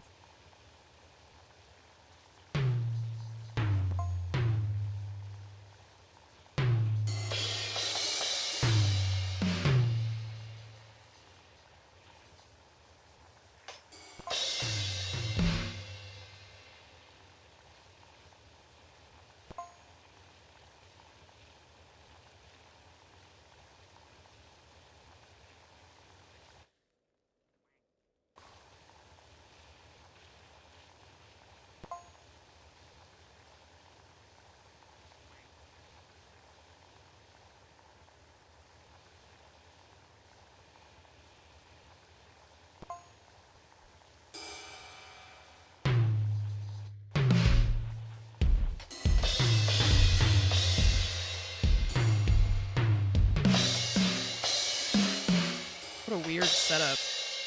Why are the cymbals behind you? Wait.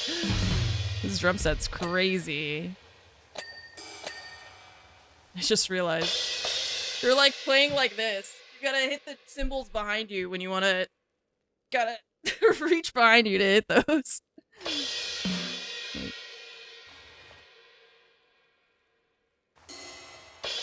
Is he like Squidward? Does he have like extra arms or something? He can point backward? Maybe that'll help.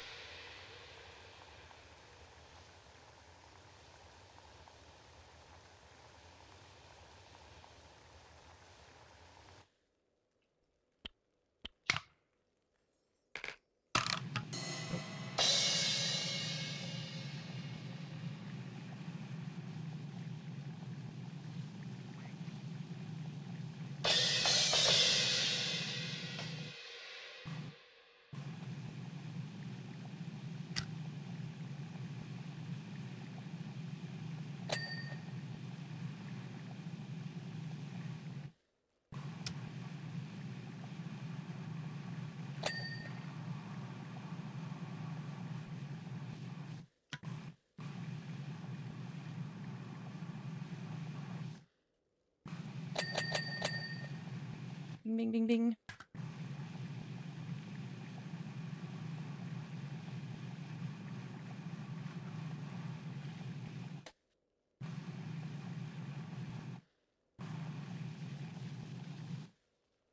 Is that a new tool?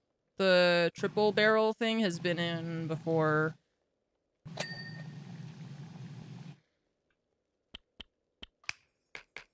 That was in, I think that was even in the first game. I just didn't use it as much.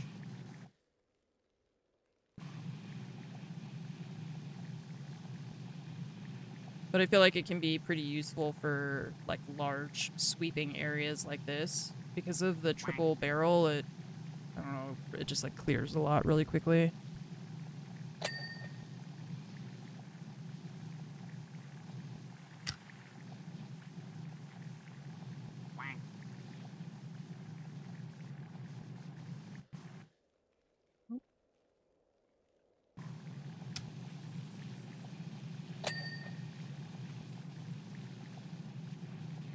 Do you remember if the Jacksons had a setup like that? With the symbols behind him? That's crazy. It looks so uncomfortable.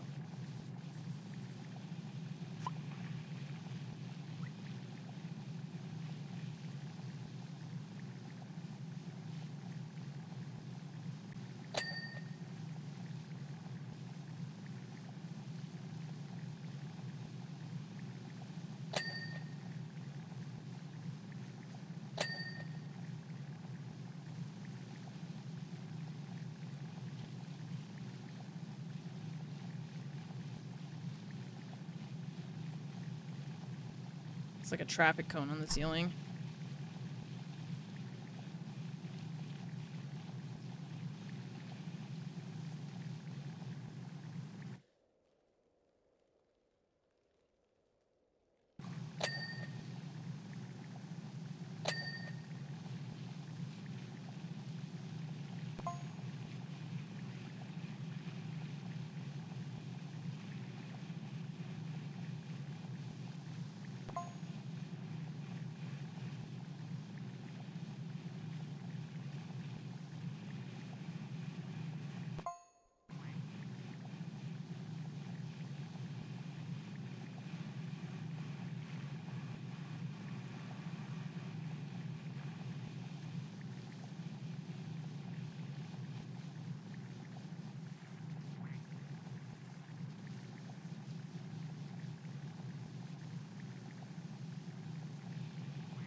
Do we remember? I'm not sure if anyone remembers. What's the major after Utah? I feel like they announced a couple. I can't remember what happened because then there's also like the EWC or something. Is it Japan that's next? Hi, BugX. How are you?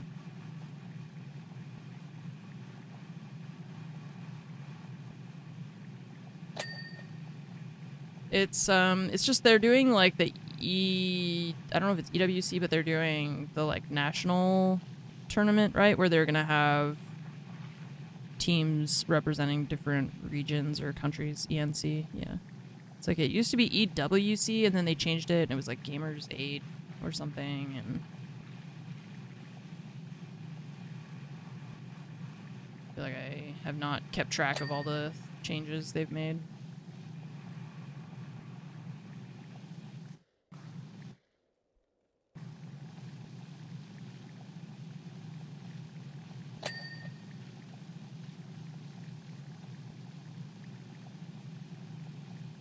Yeah, I wonder how many teams are gonna end up being a part of it, because it's a whole, it's not just for Rainbow Six, it's like a whole, you know, tournament for a whole bunch of people. Different games, different esports also.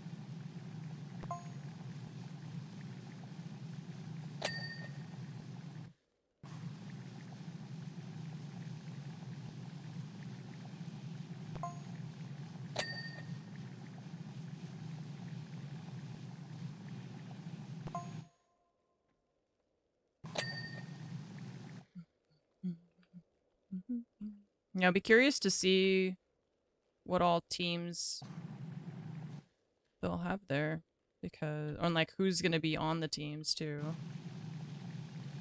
Because they can easily field, you know, a French team, Brazilian team, American teams.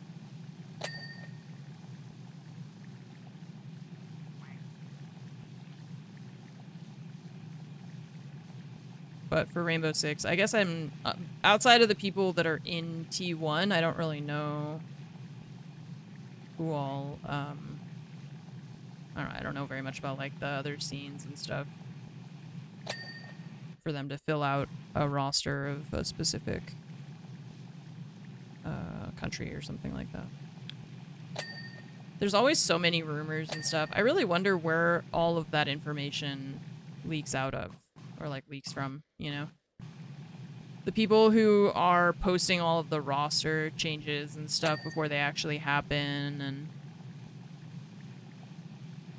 I'm guessing it's, you know, players, friends of players, stuff like that, but yeah, I just wonder where all of that comes from.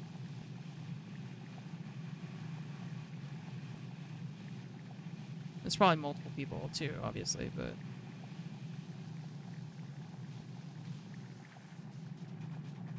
it's just so consistent every year that every transfer window, everything gets leaked in advance. Or, I mean, the rumors, it's one thing. Everybody likes to kind of speculate.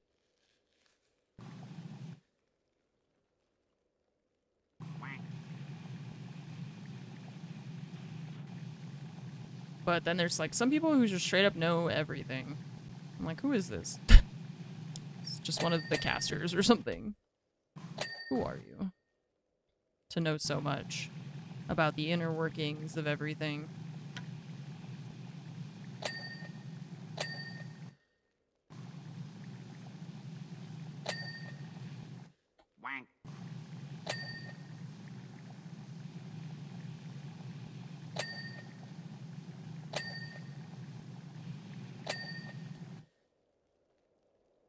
It's Tom Clancy.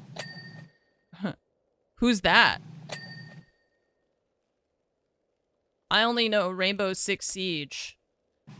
I don't know anyone named Tom Clancy. They took his name out of the game. It's not his game anymore.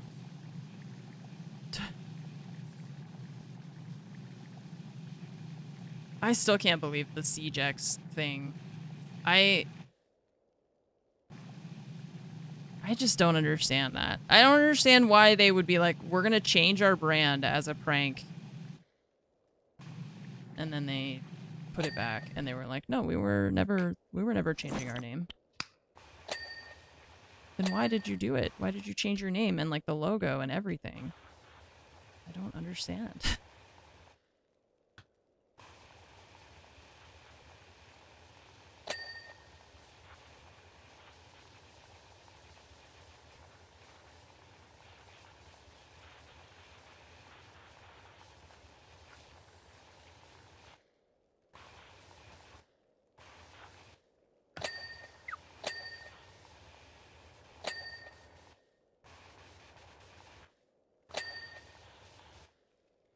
They rebranded, it didn't go as well as they wanted. I mean, that's kind of what I was thinking, was that... And then what Varsity was saying, that he was like saying that the Ubisoft people were saying to him that they were like, no, I'm pretty sure everyone understands that it's only for the 10-year anniversary. I was like, no, it really seemed like you guys wanted to change the whole name and everything. I mean, you changed the logo. You like made a whole new logo with a new font that, like, it wasn't like that before.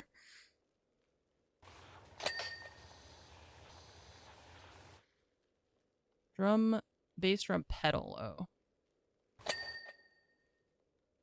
Yeah, I really thought that it was gonna be like a whole rebrand.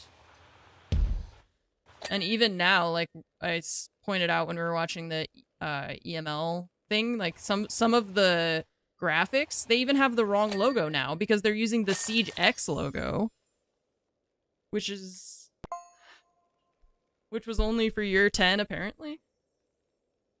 That's odd. I love that I look like a jelly bean with legs. What the hell is that? It was a prank, guys. I didn't realize my character looks like a really big jelly bean. I know, like, after you saw what happened with, like, renaming Twitter is just one of the most batshit insane things I have witnessed in my 90 years of living. Batshit. Absolutely batshit. To rebrand Twitter. Yeah, and then Overwatch 2, they were like, why don't we just call it Overwatch, guys? And we're all like, you know, Nick Cage face. Yeah, why don't we? Why don't we just call it Overwatch?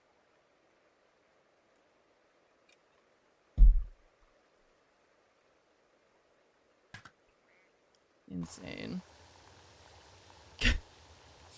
That's what we were all calling it anyways.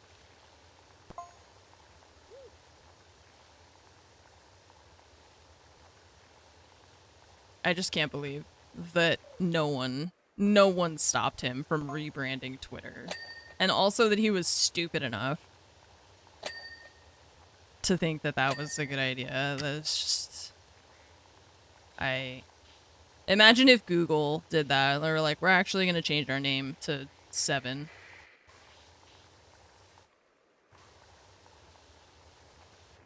I don't get it.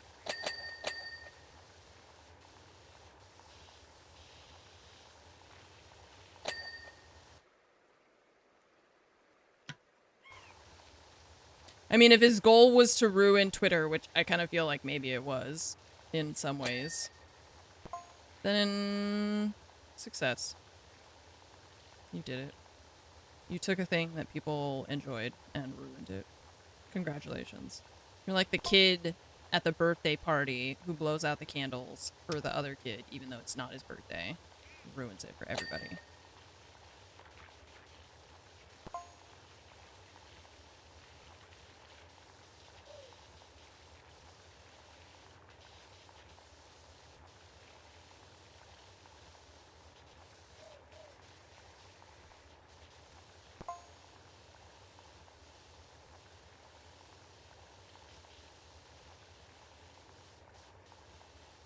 I think he's just stupid. Yeah. Anytime people are like, maybe it's all part of the plan, and then it's like 2 weeks later, nope, he was just stupid. That's that was like when I was telling you about that true crime video that I was watching, and as they were talking, the narrator is like, she thinks she can get away with it by pretending to be insane. And I actually out loud said, oh no, she's stupid. Like, oh, she's an idiot. Oh god. Those are the best criminals. They're so dumb sometimes. They're just like, how did you think you were gonna get away with that? How did you, how did you genuinely think you weren't gonna get caught for this crime? And that you were just gonna get away with it? Like, yeah, it was just... It's like, she's gonna pretend to be insane? Oh my god, she's so dumb. There's just no way. There's no way, unless you're actually insane and just not diagnosed, right? There's no way you're gonna fool, like, actual psychologists and detectives and, like, police people and... Yeah. And, like, that only... The other thing that people don't think about is that the insanity plea, it's also about your state of mind when the crime was committed. It's not just like, you're a crazy person, therefore you're crazy, you know? It's not just like, if you've been diagnosed with something, you're gonna get out of this crime, you know? It's like, they have to prove still that you were,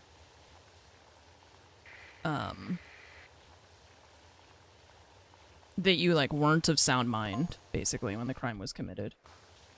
For whatever reason.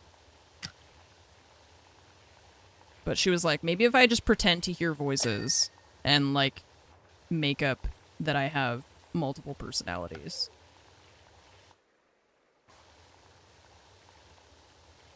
Maybe I'll get away with killing this person.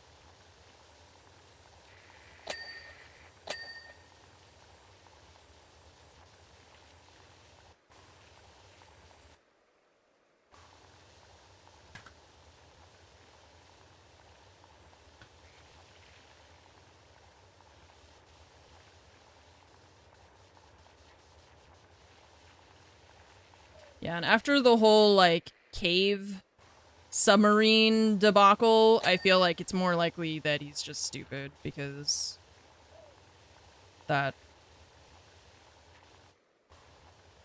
was really dumb. I was like, hey, we need to rescue these kids. Let's send in a fucking submarine. No. What was the outcome? I mean, they rescued the kids, they just didn't use Elon Musk's stupid idea, because that's not gonna work. They had to, like, send divers down, and then a diver would come back, like, one at a time with the kids, which would take a really long time, because they had to navigate through those, like, tunnels and through, like, murky, just drowned tunnels, you know? But I'm pretty sure they got all the kids out in the end. I think one of the divers maybe passed, if I recall. Yeah, he called that was the main thing that he did. But it's like, okay. Yeah, one of the divers passed. So he calls the main guy a pedophile, which is ridiculous and, like, inflammatory and okay. But to genuinely think that you can send in a submarine or, like, some kind of mechanized thing. Oh, you meant for the other girl? Okay. Yeah, it's just like, that to me is, like, low intelligence, right? Not just, like, it's shitty to just throw that out there and say, that guy is a pedophile. Like, that is shitty, inflammatory, not true, stupid, like, all that stuff.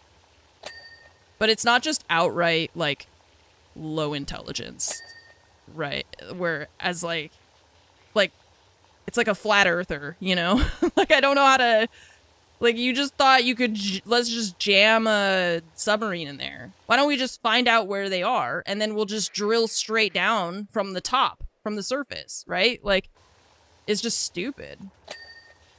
So, yeah, that was, so the girl, I mean, it was like a whole thing where it wasn't just her, there was some other guy, they had some, like, weird relationship with that girl that they, like, ended up killing her. I don't know if it was like they killed her together or what, but she definitely did not get away with it. She went to prison, or like she went to a juvenile facility, I think, at first. But they definitely did not believe the, like...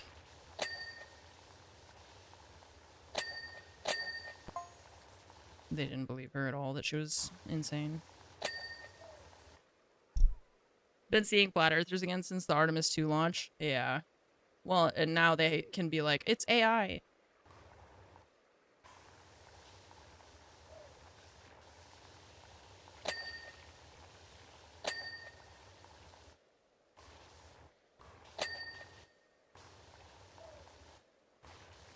You sound unvaccinated. Yeah.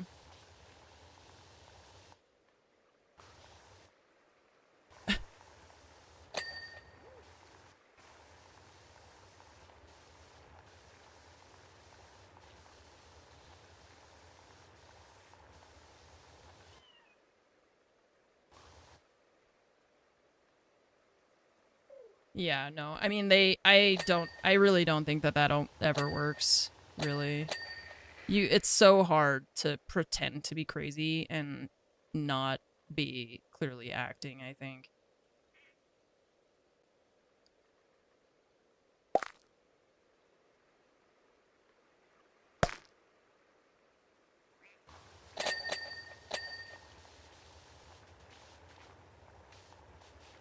Especially when you're like 15 years old and you don't have the faintest concept of how to actually act.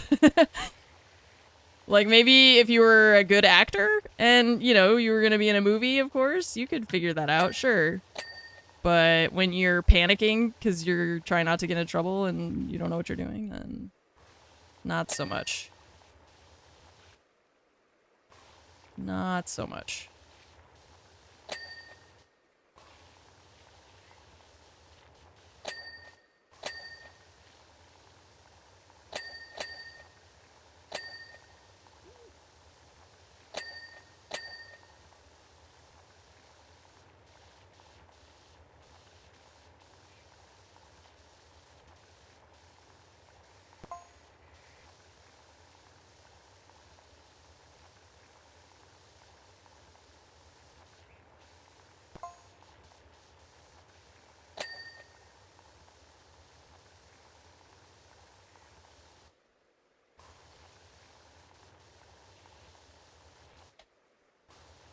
The frontal lobe is still developing.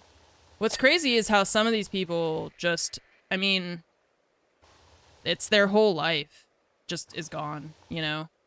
There was one guy that I was watching a documentary about prisons and different prisons in different parts of the world and stuff like that. And there was a man who was probably, I don't know, mid to late 30s. And he was in one of those jails where even when they're outside in the yard, they're like not hanging out together. They put them in like individual fucking chain link things so they can technically be outside, but they're still like isolated.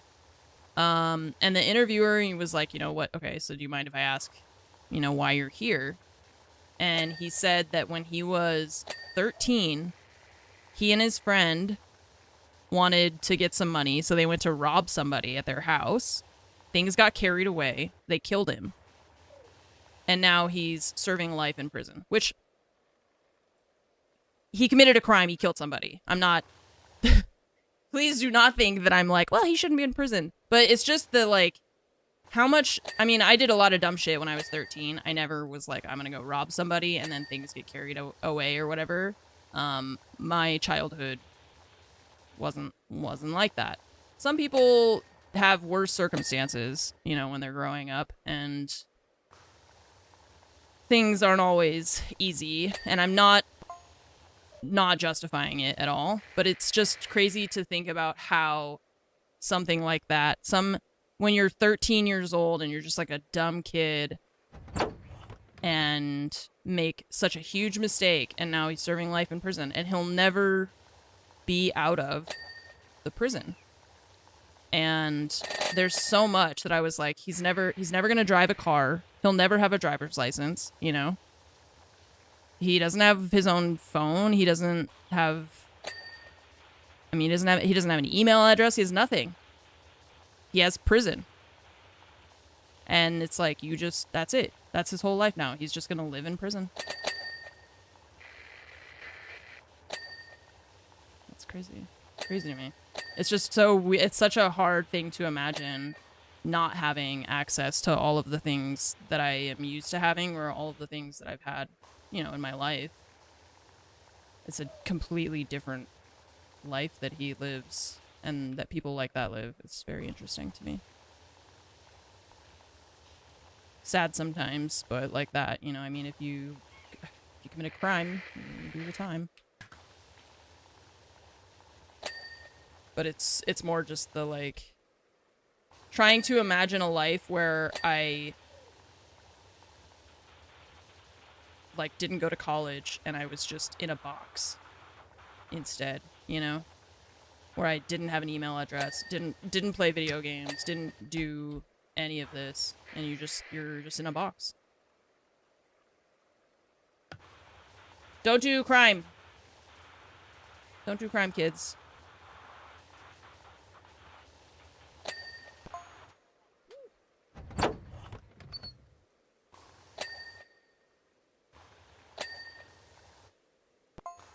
Do drugs, not crime.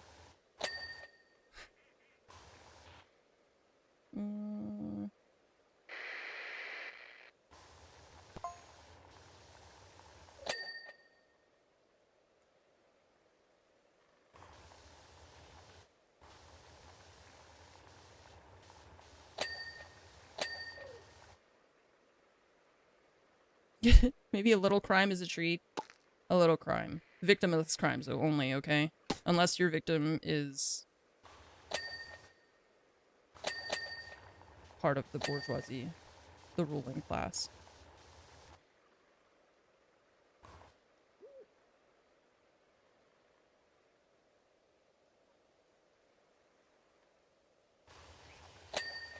Drugs, please. I will have 1 drug, please. Oh. Is that me? Is that why I look like I look like?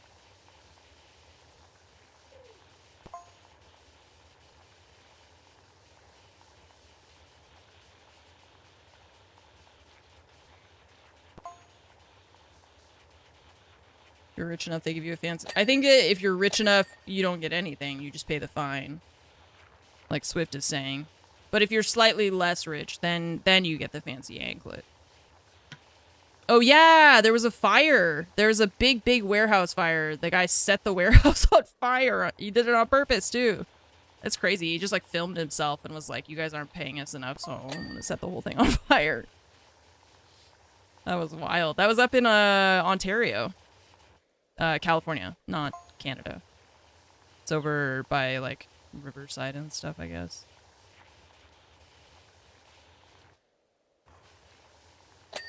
So he just set the whole thing on fire, yeah. And it was like a toilet paper, tissue paper kind of warehouse. So it was just all like flammable materials, basically. I don't know what, like, where's their fire prevention? How did the whole thing go up in flames and there wasn't like, were there sprinklers or... Like my house has sprinklers in it, you know? And I only keep a normal amount of toilet paper in my house. They had the whole thing filled with toilet paper.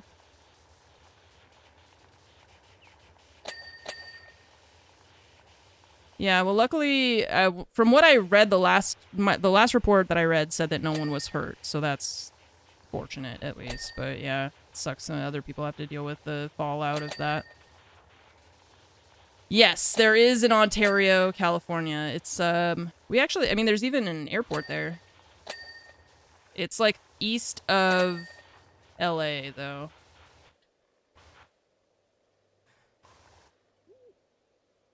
Private homes. Yes, so, I don't know if it's, like, new builds, I guess, or what, but there's, like, little discs.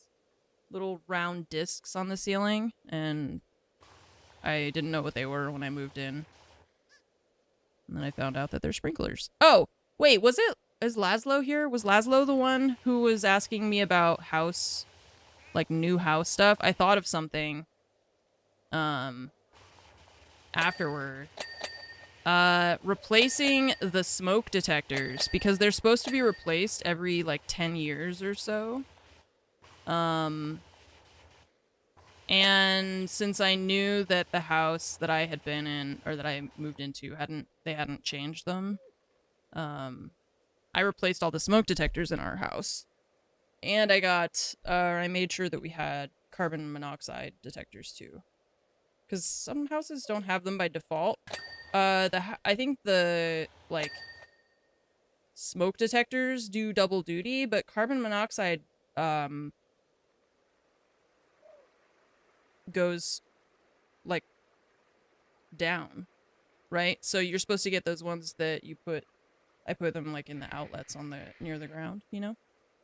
Expensive shit. Replacing fire or smoke detectors?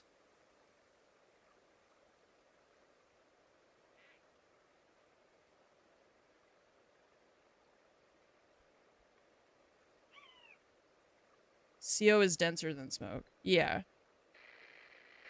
Or not. I mean, a smoke detector is like $30 probably, but it's better than your house burning down or you dying in a fire because you don't wake up because you don't know there's a fire.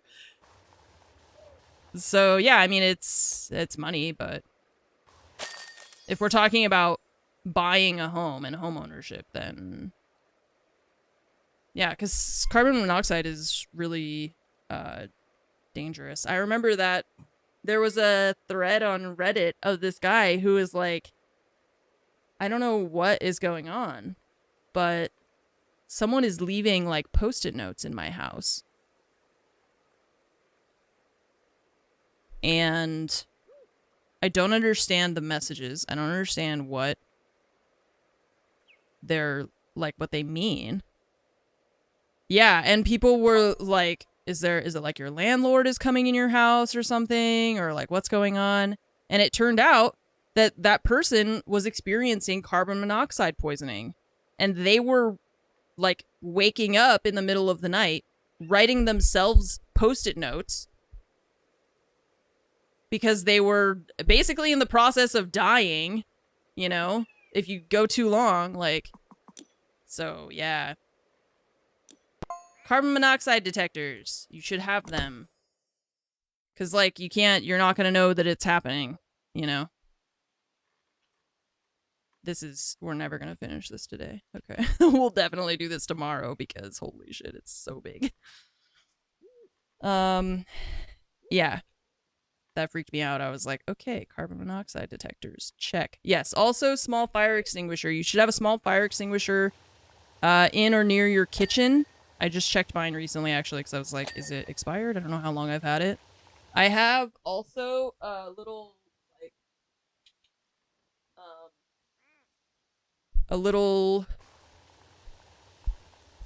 I don't remember what the name of it is, but it's like basically a small fire extinguisher that I keep one in my car for car fires, and then I keep one in my office for electronics fires, just in case, you know.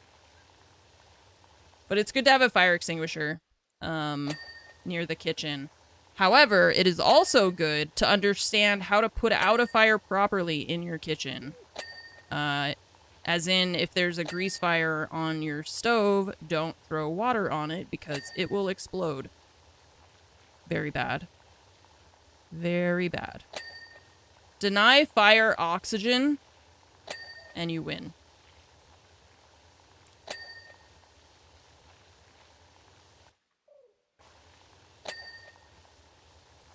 Deny fire oxygen first.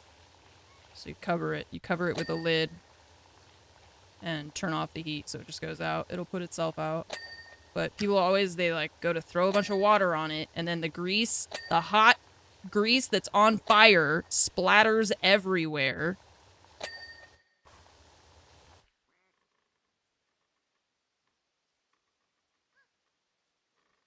Seeing like, this is the kind of stuff we should be teaching in schools. Enough with the memorize all of the president's names. Who gives a shit? Okay? Learn about the difference between fires. Yeah, learn about how to put out a fire properly. Learn about the importance of, like, seatbelts and etc., etc. All these things would be much more useful.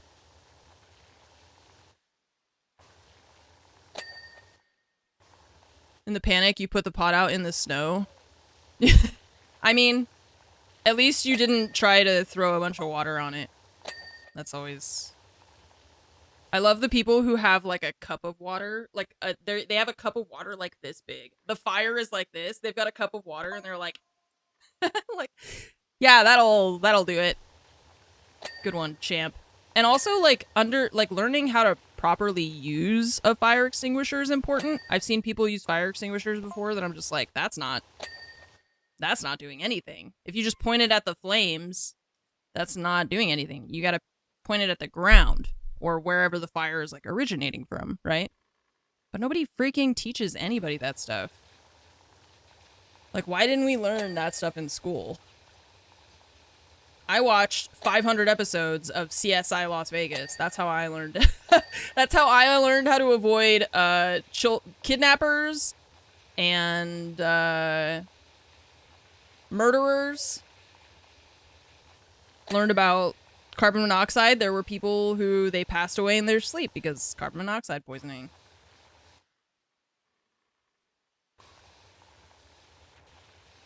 I had a day of training and how I got to use a fire extinguisher. Yeah, but like, I think everybody, like, that should just be a thing that human beings should learn these things. These should be basic skills or like basic safety things that we teach to everybody. That wasn't taught in home ec. Home ec? Home economics?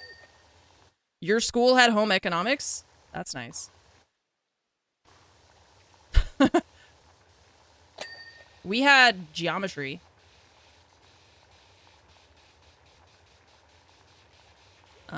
We did not have home ec. No, yeah, we didn't have that. I mean, there's a lot of schools. Not all schools have the same resources. Some schools had home ec. Some did not. Mine did not. You just learned to bake. Yeah.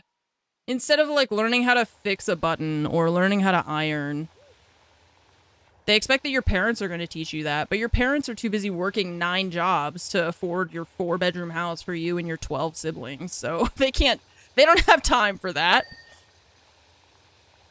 And school is like, what if you learned the exact chemical composition of something instead of how to pay your taxes?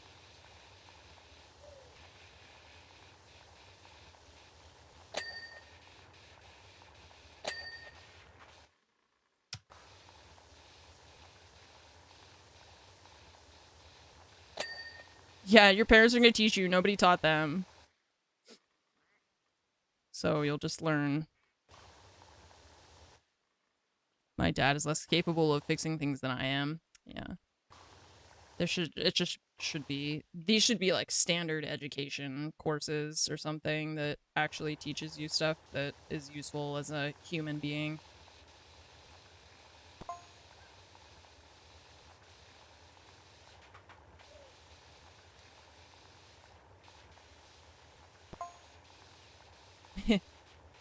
Maybe they don't want us to be knowledgeable. Ding, ding, ding, ding, ding, ding, ding, ding, ding. We have a winner.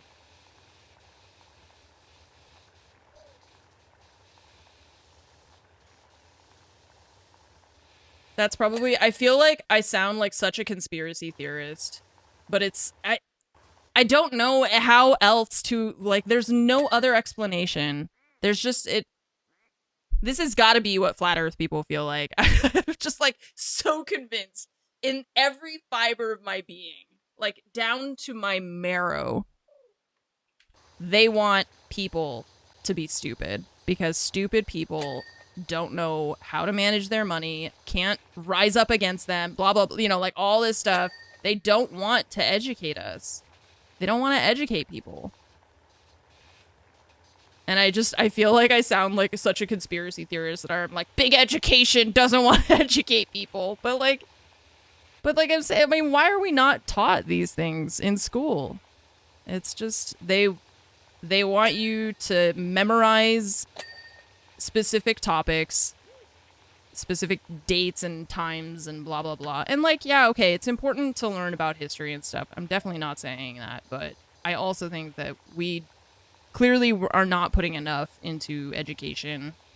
Not just in the US, but really a lot in the US. We don't invest in education and actively work against it in a lot of ways.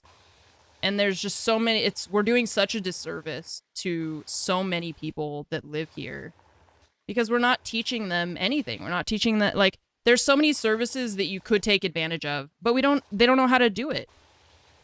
They don't know that it exists. They don't know how to get to it. They don't have the resources to access it or something, you know, and like, we don't help them with that either. Just like, well, figure it out. Pull yourself up by your bootstraps. Everybody else did it.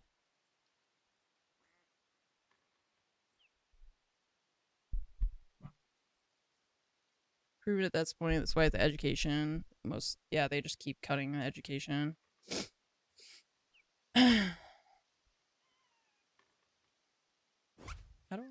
Why is it red? Oh, what? Well, why did you put it? Why do you put that there? Oh, I think this thing was in the way. Huh.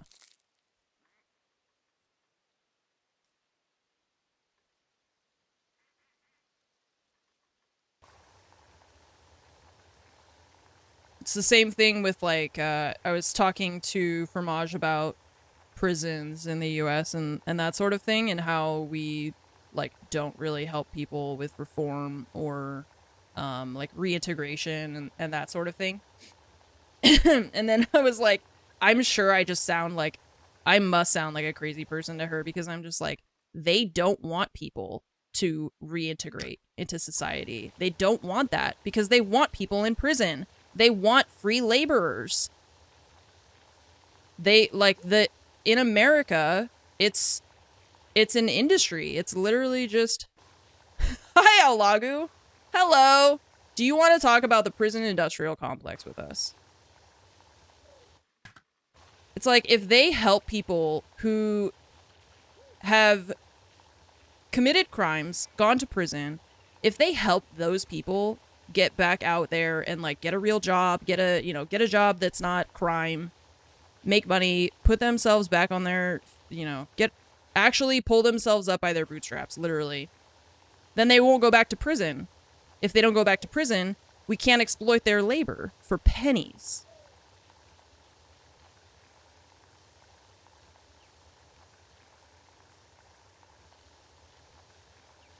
So why would we want people to leave prison? Why wouldn't we want to fill our prisons with people if we can exploit those people for free labor? It's slavery. It's just slavery in another form. Yeah, we have like 5% or something of the world's population, but we have like 25% of the world's prison population. Don't understand how for-profit prisons can be a thing that exists. Well, you see, if you've got prisoners and they're just hanging around doing nothing, they don't have access to cool stuff like, Doritos or snacks. And so what we'll do is we'll put a shop in the prison where they can buy snacks. Now, I know what you're thinking. They're in prison. How are they going to buy snacks? Well, we'll give them jobs. That's nice, right? We're so nice, we're going to give them jobs. So while they're in prison, they have something to do. But since they're prisoners, they're big, mean criminals, we don't need to pay them federal minimum wage, $7.25 an hour, right? So we could just pay them pennies. And they'll do it because they're desperate. What are they going to be working on, you say? I don't know, whatever we feel like. Whatever we can make a profit off of. Took off in the 60s and 70s following the abolishing of Jim Crow. Oh, that's not even... Yeah, that's... Yeah. That's not a surprise at all to me. That is a big part of it. That is a really big part of it. Keeping minority populations in, like, destitute, desperate situations in order to basically encourage them into crime, or to leave them with very little options. They feel like they have no options, so... And often they basically don't. And then even when you get out of prison, it's so complicated. They're like, you gotta have a job, but nobody wants to hire you because you're a previous felon. You have to, like, pay all this stuff. You gotta pay for your parole guy. Like, it's bonkers. It is really bonkers.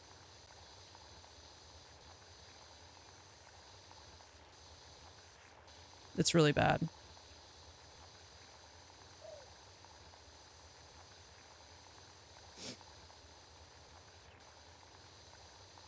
War on drugs, too. Yeah, I mean... There's places in... I think it's in Washington that they are working on... Like, rather than immediately criminalizing... I watched a documentary about this, too. They're, instead of immediately criminalizing drug users, right? These people are addicts. They often are dealing, like, with addiction. And we treat it like it's a failure of character rather than an illness of the body, right? We treat addiction like it's their moral failing, and I think that is what the war on drugs kind of really kicked off too was this stigma, and like if you're doing drugs, then you're just outright you may as well be a murderer, you know? But some of these people, they need help. They need medical help, and they don't have access to it because our medical system is a joke, right? So how are they supposed to get out of it? They can't. They're just in this like spiral, and there's no systems to help them. They just get arrested and thrown in jail. And then when they get out of jail, they still have the same medical issue of addiction. It's not going to go away because you put them in jail for 3 months or something. But we don't invest in any of the services that we could use to help people like that.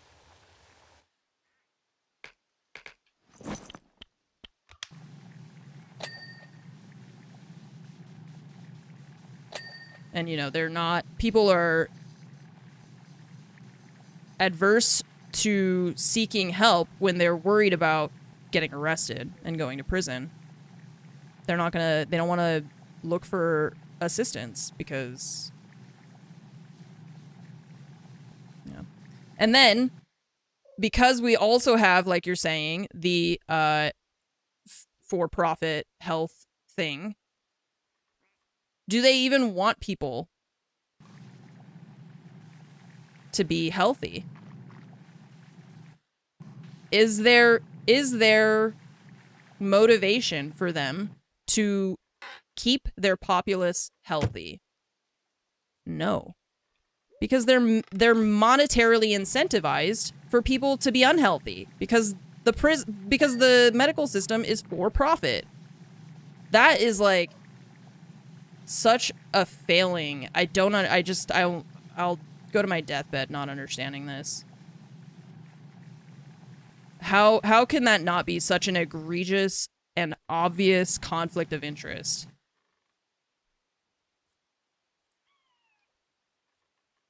All our food is like unhealthy as shit.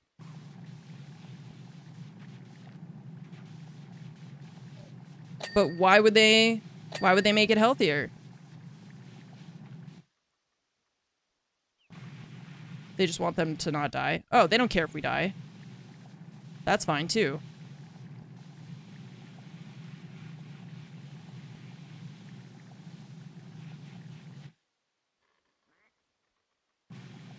But if they can extract all the money out of you that they can, and all the labor, clinics push alternatives if you're yes! Also, I watched a video about that too. Yeah, it's like some of the actual, like, the things that they give you to try to combat the addiction are they themselves addictive.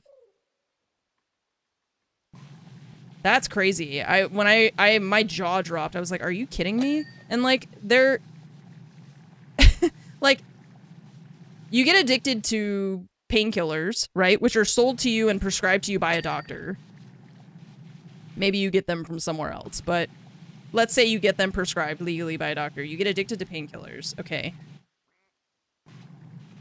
That doctor, then the company making the painkillers, is making money off of you being addicted to this thing.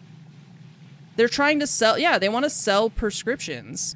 Whether or not that's like actually what doctors are trying to do, the system encourages these types of actions and things to exist because the whole thing is for profit. It just should not be. The human body and our health should not be determined by dollars. It should just be like, you are a human being. We want to try to keep you alive so that you don't die. We want your quality of life to be better because you exist. That's it. Nothing special. You exist. You should be healthy as we can try to help you to be. Using the technology and the science and the advancements that we have made, we can make your life easier and better. So we should. We should, if we can. And we shouldn't charge you for it. It's insane.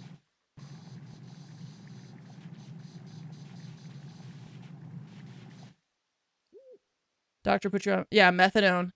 Methadone was that was exactly what happened in the video that I watched too. The guy, they gave him methadone, which also is a addictive thing.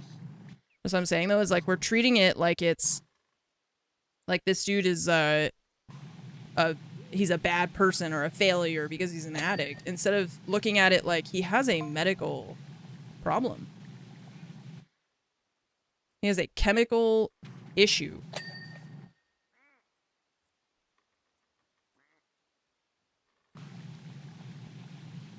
Yeah, methadone is I think that's like the one that, like you're saying, that's you'd rather have died on opiates than kick methadone. Damn. Yeah, I hope I never have to experience that. I would like to say that I would never, you know, but like how do you know, you hurt your back. What are you gonna do? Just tough it out? It's, you know, sometimes you need pain meds for that.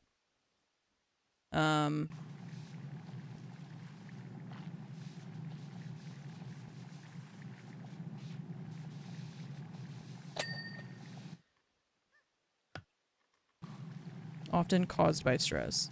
I mean, there's a lot of things that can trigger stuff like that, but there's also genetic components, so I wouldn't just outright say, like, if you're stressed out, you can... I think there's documented, like, genetic components as well.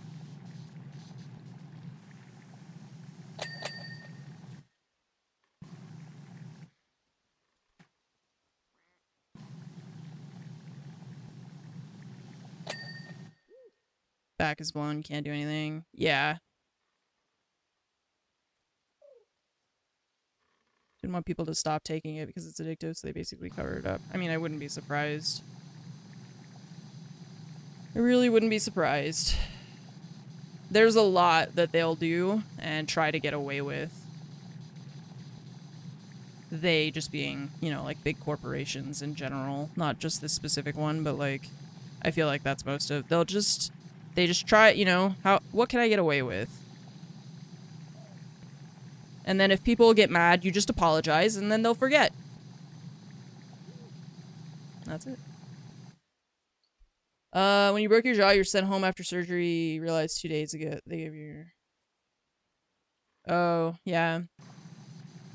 Yeah, when I when I went to the doctor, last year I had a really, really, really bad neck pain.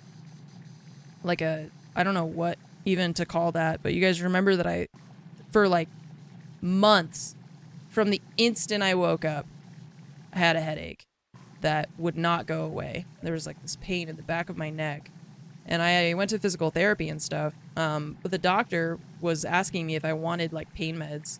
And I was in so much pain that at first, you know, you're like, yes, just give me, I need something, because I am so sick and tired of being in pain. But then I was like, no, I mean, if you guys just have like, you know, Mega Tylenol or something. But yeah, I try to avoid that stuff if I can. Not that I have any like previous experience with it, but I think just because it scares me. Conceptually, it scares me.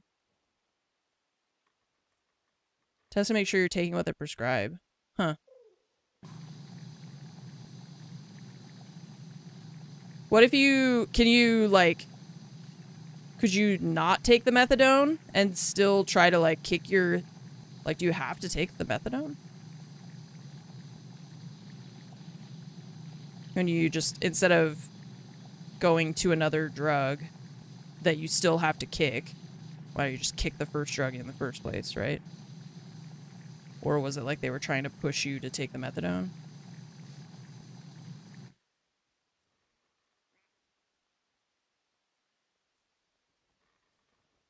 Just avoid it entirely. Yeah, that's kind of how I'm like, I mean, if I can avoid it, if I don't need it, then...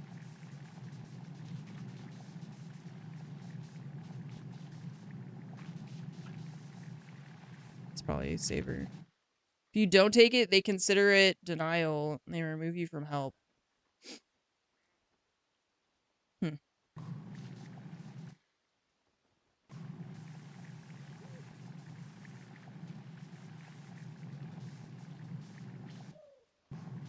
Yeah.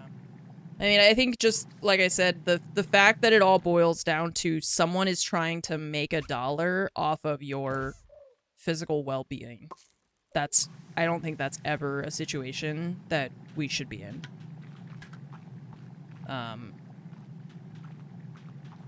That shouldn't ever be a thing. That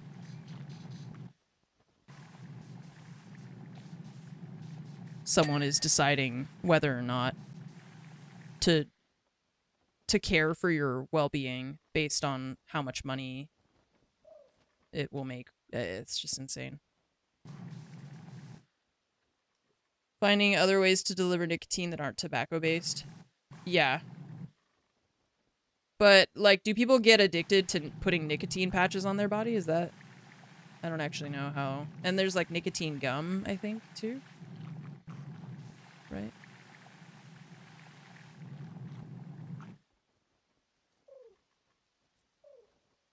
You accidentally... That's what I'm saying is, too, is that, like, we treat addiction like it's this moral, like, character failing instead of a health problem.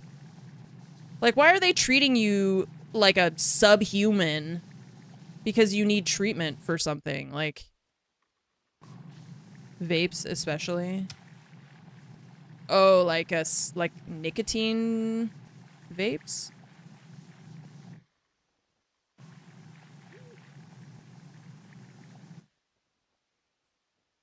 Hmm.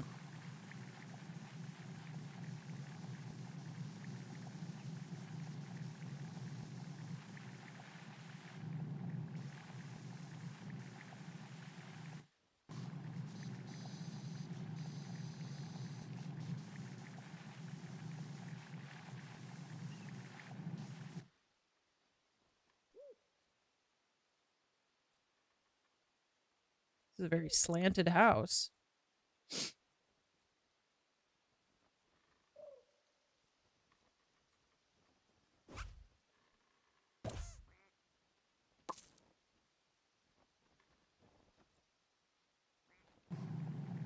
Yellow hangy thing. That's the name of that. Yellow hangy thing. Oh, it's the flag. Okay. It's its official title.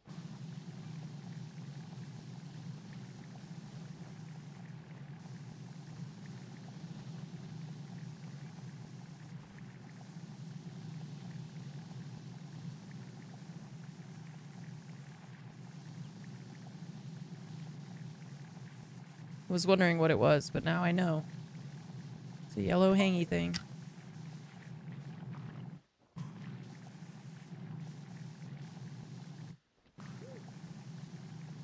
One of his friends still smokes after 2 strokes.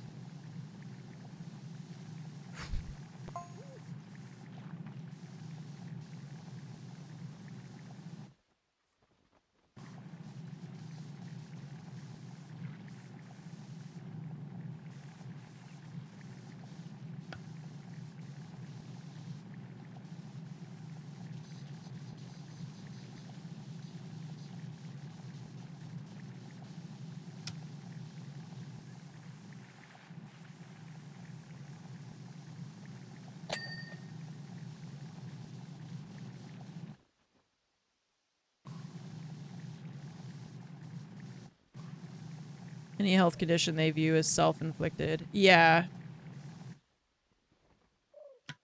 Yeah.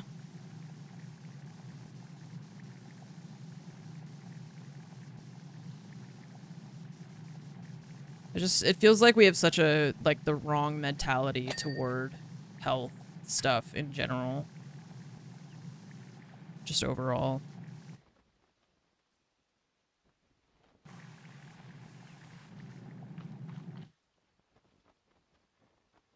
Traded smoking for diabetes. Yeah, right? Like, just had candies all the time. Can you get diabetes just from eating a lot of candy? Or is it like other stuff too?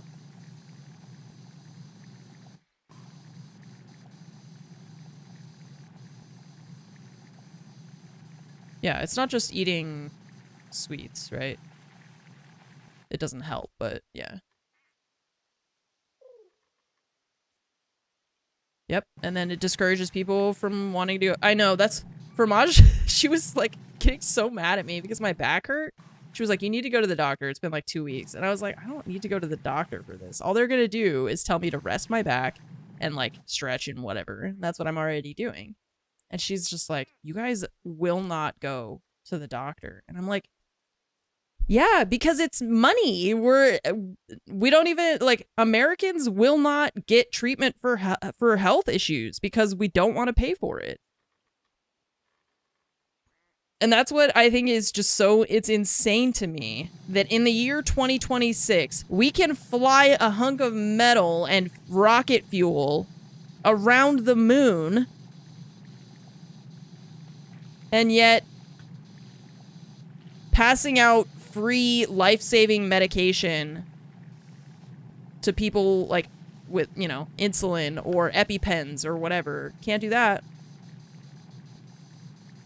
And I know that, like, that's not NASA's fault. I'm mad at the way that human beings prioritize stuff and the way that we, like, I'm mad that we spend so much money on our defense budget than anything else, of course, but I'm just like, it's infuriating to see what we are as a species are capable of, and then to see what we choose to do instead is my problem. Offense budget. Yeah, it's not a Department of Defense anymore. Sorry. I forgot it was the Department of War Crimes now. Other countries take, but even that, like, I mean, there's no like perfect country. There are places that are better, but I just think it's like a human issue overall with the way that we have set things up. It's just not, it's not human first. It's definitely corporations first over everything.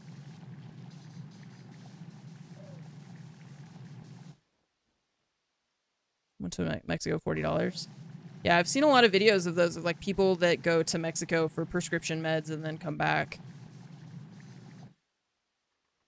Because it costs so much here. Yeah. And like, why? The only reason it costs so much is because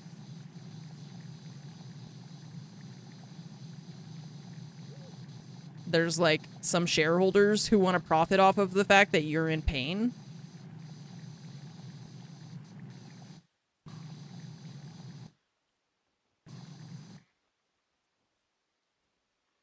Yeah, that's why I was like, it's not really the space mission that pisses me off so much. Like, I wish that we would do more of that and less bombing other countries.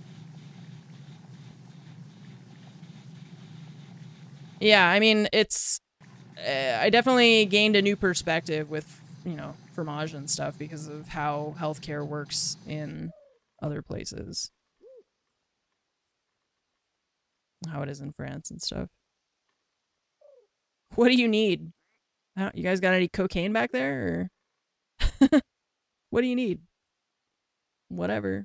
Just grab a handful of pills and just throw them in a paper bag, loose, and I'll just grab them one at a time. We'll see what happens. We'll just see what we got. Oh no, that one's a laxative. Shit. Bummer. None of the good ones. You just got a TikTok about the fire? Yeah, I saw a video about it and I was like, oh, did that just happened, like, recently. I didn't realize that was recent news. You're a paramedic in Sweden, not in the US. Come to a scene of a car accident. People don't want to go. Yeah, people like don't want to go to the hospital. Like, please let me die on the street. I don't want my kids to have to pay the burden of this ambulance ride. Generational debt. Getting the hospital car to take you to the hospital.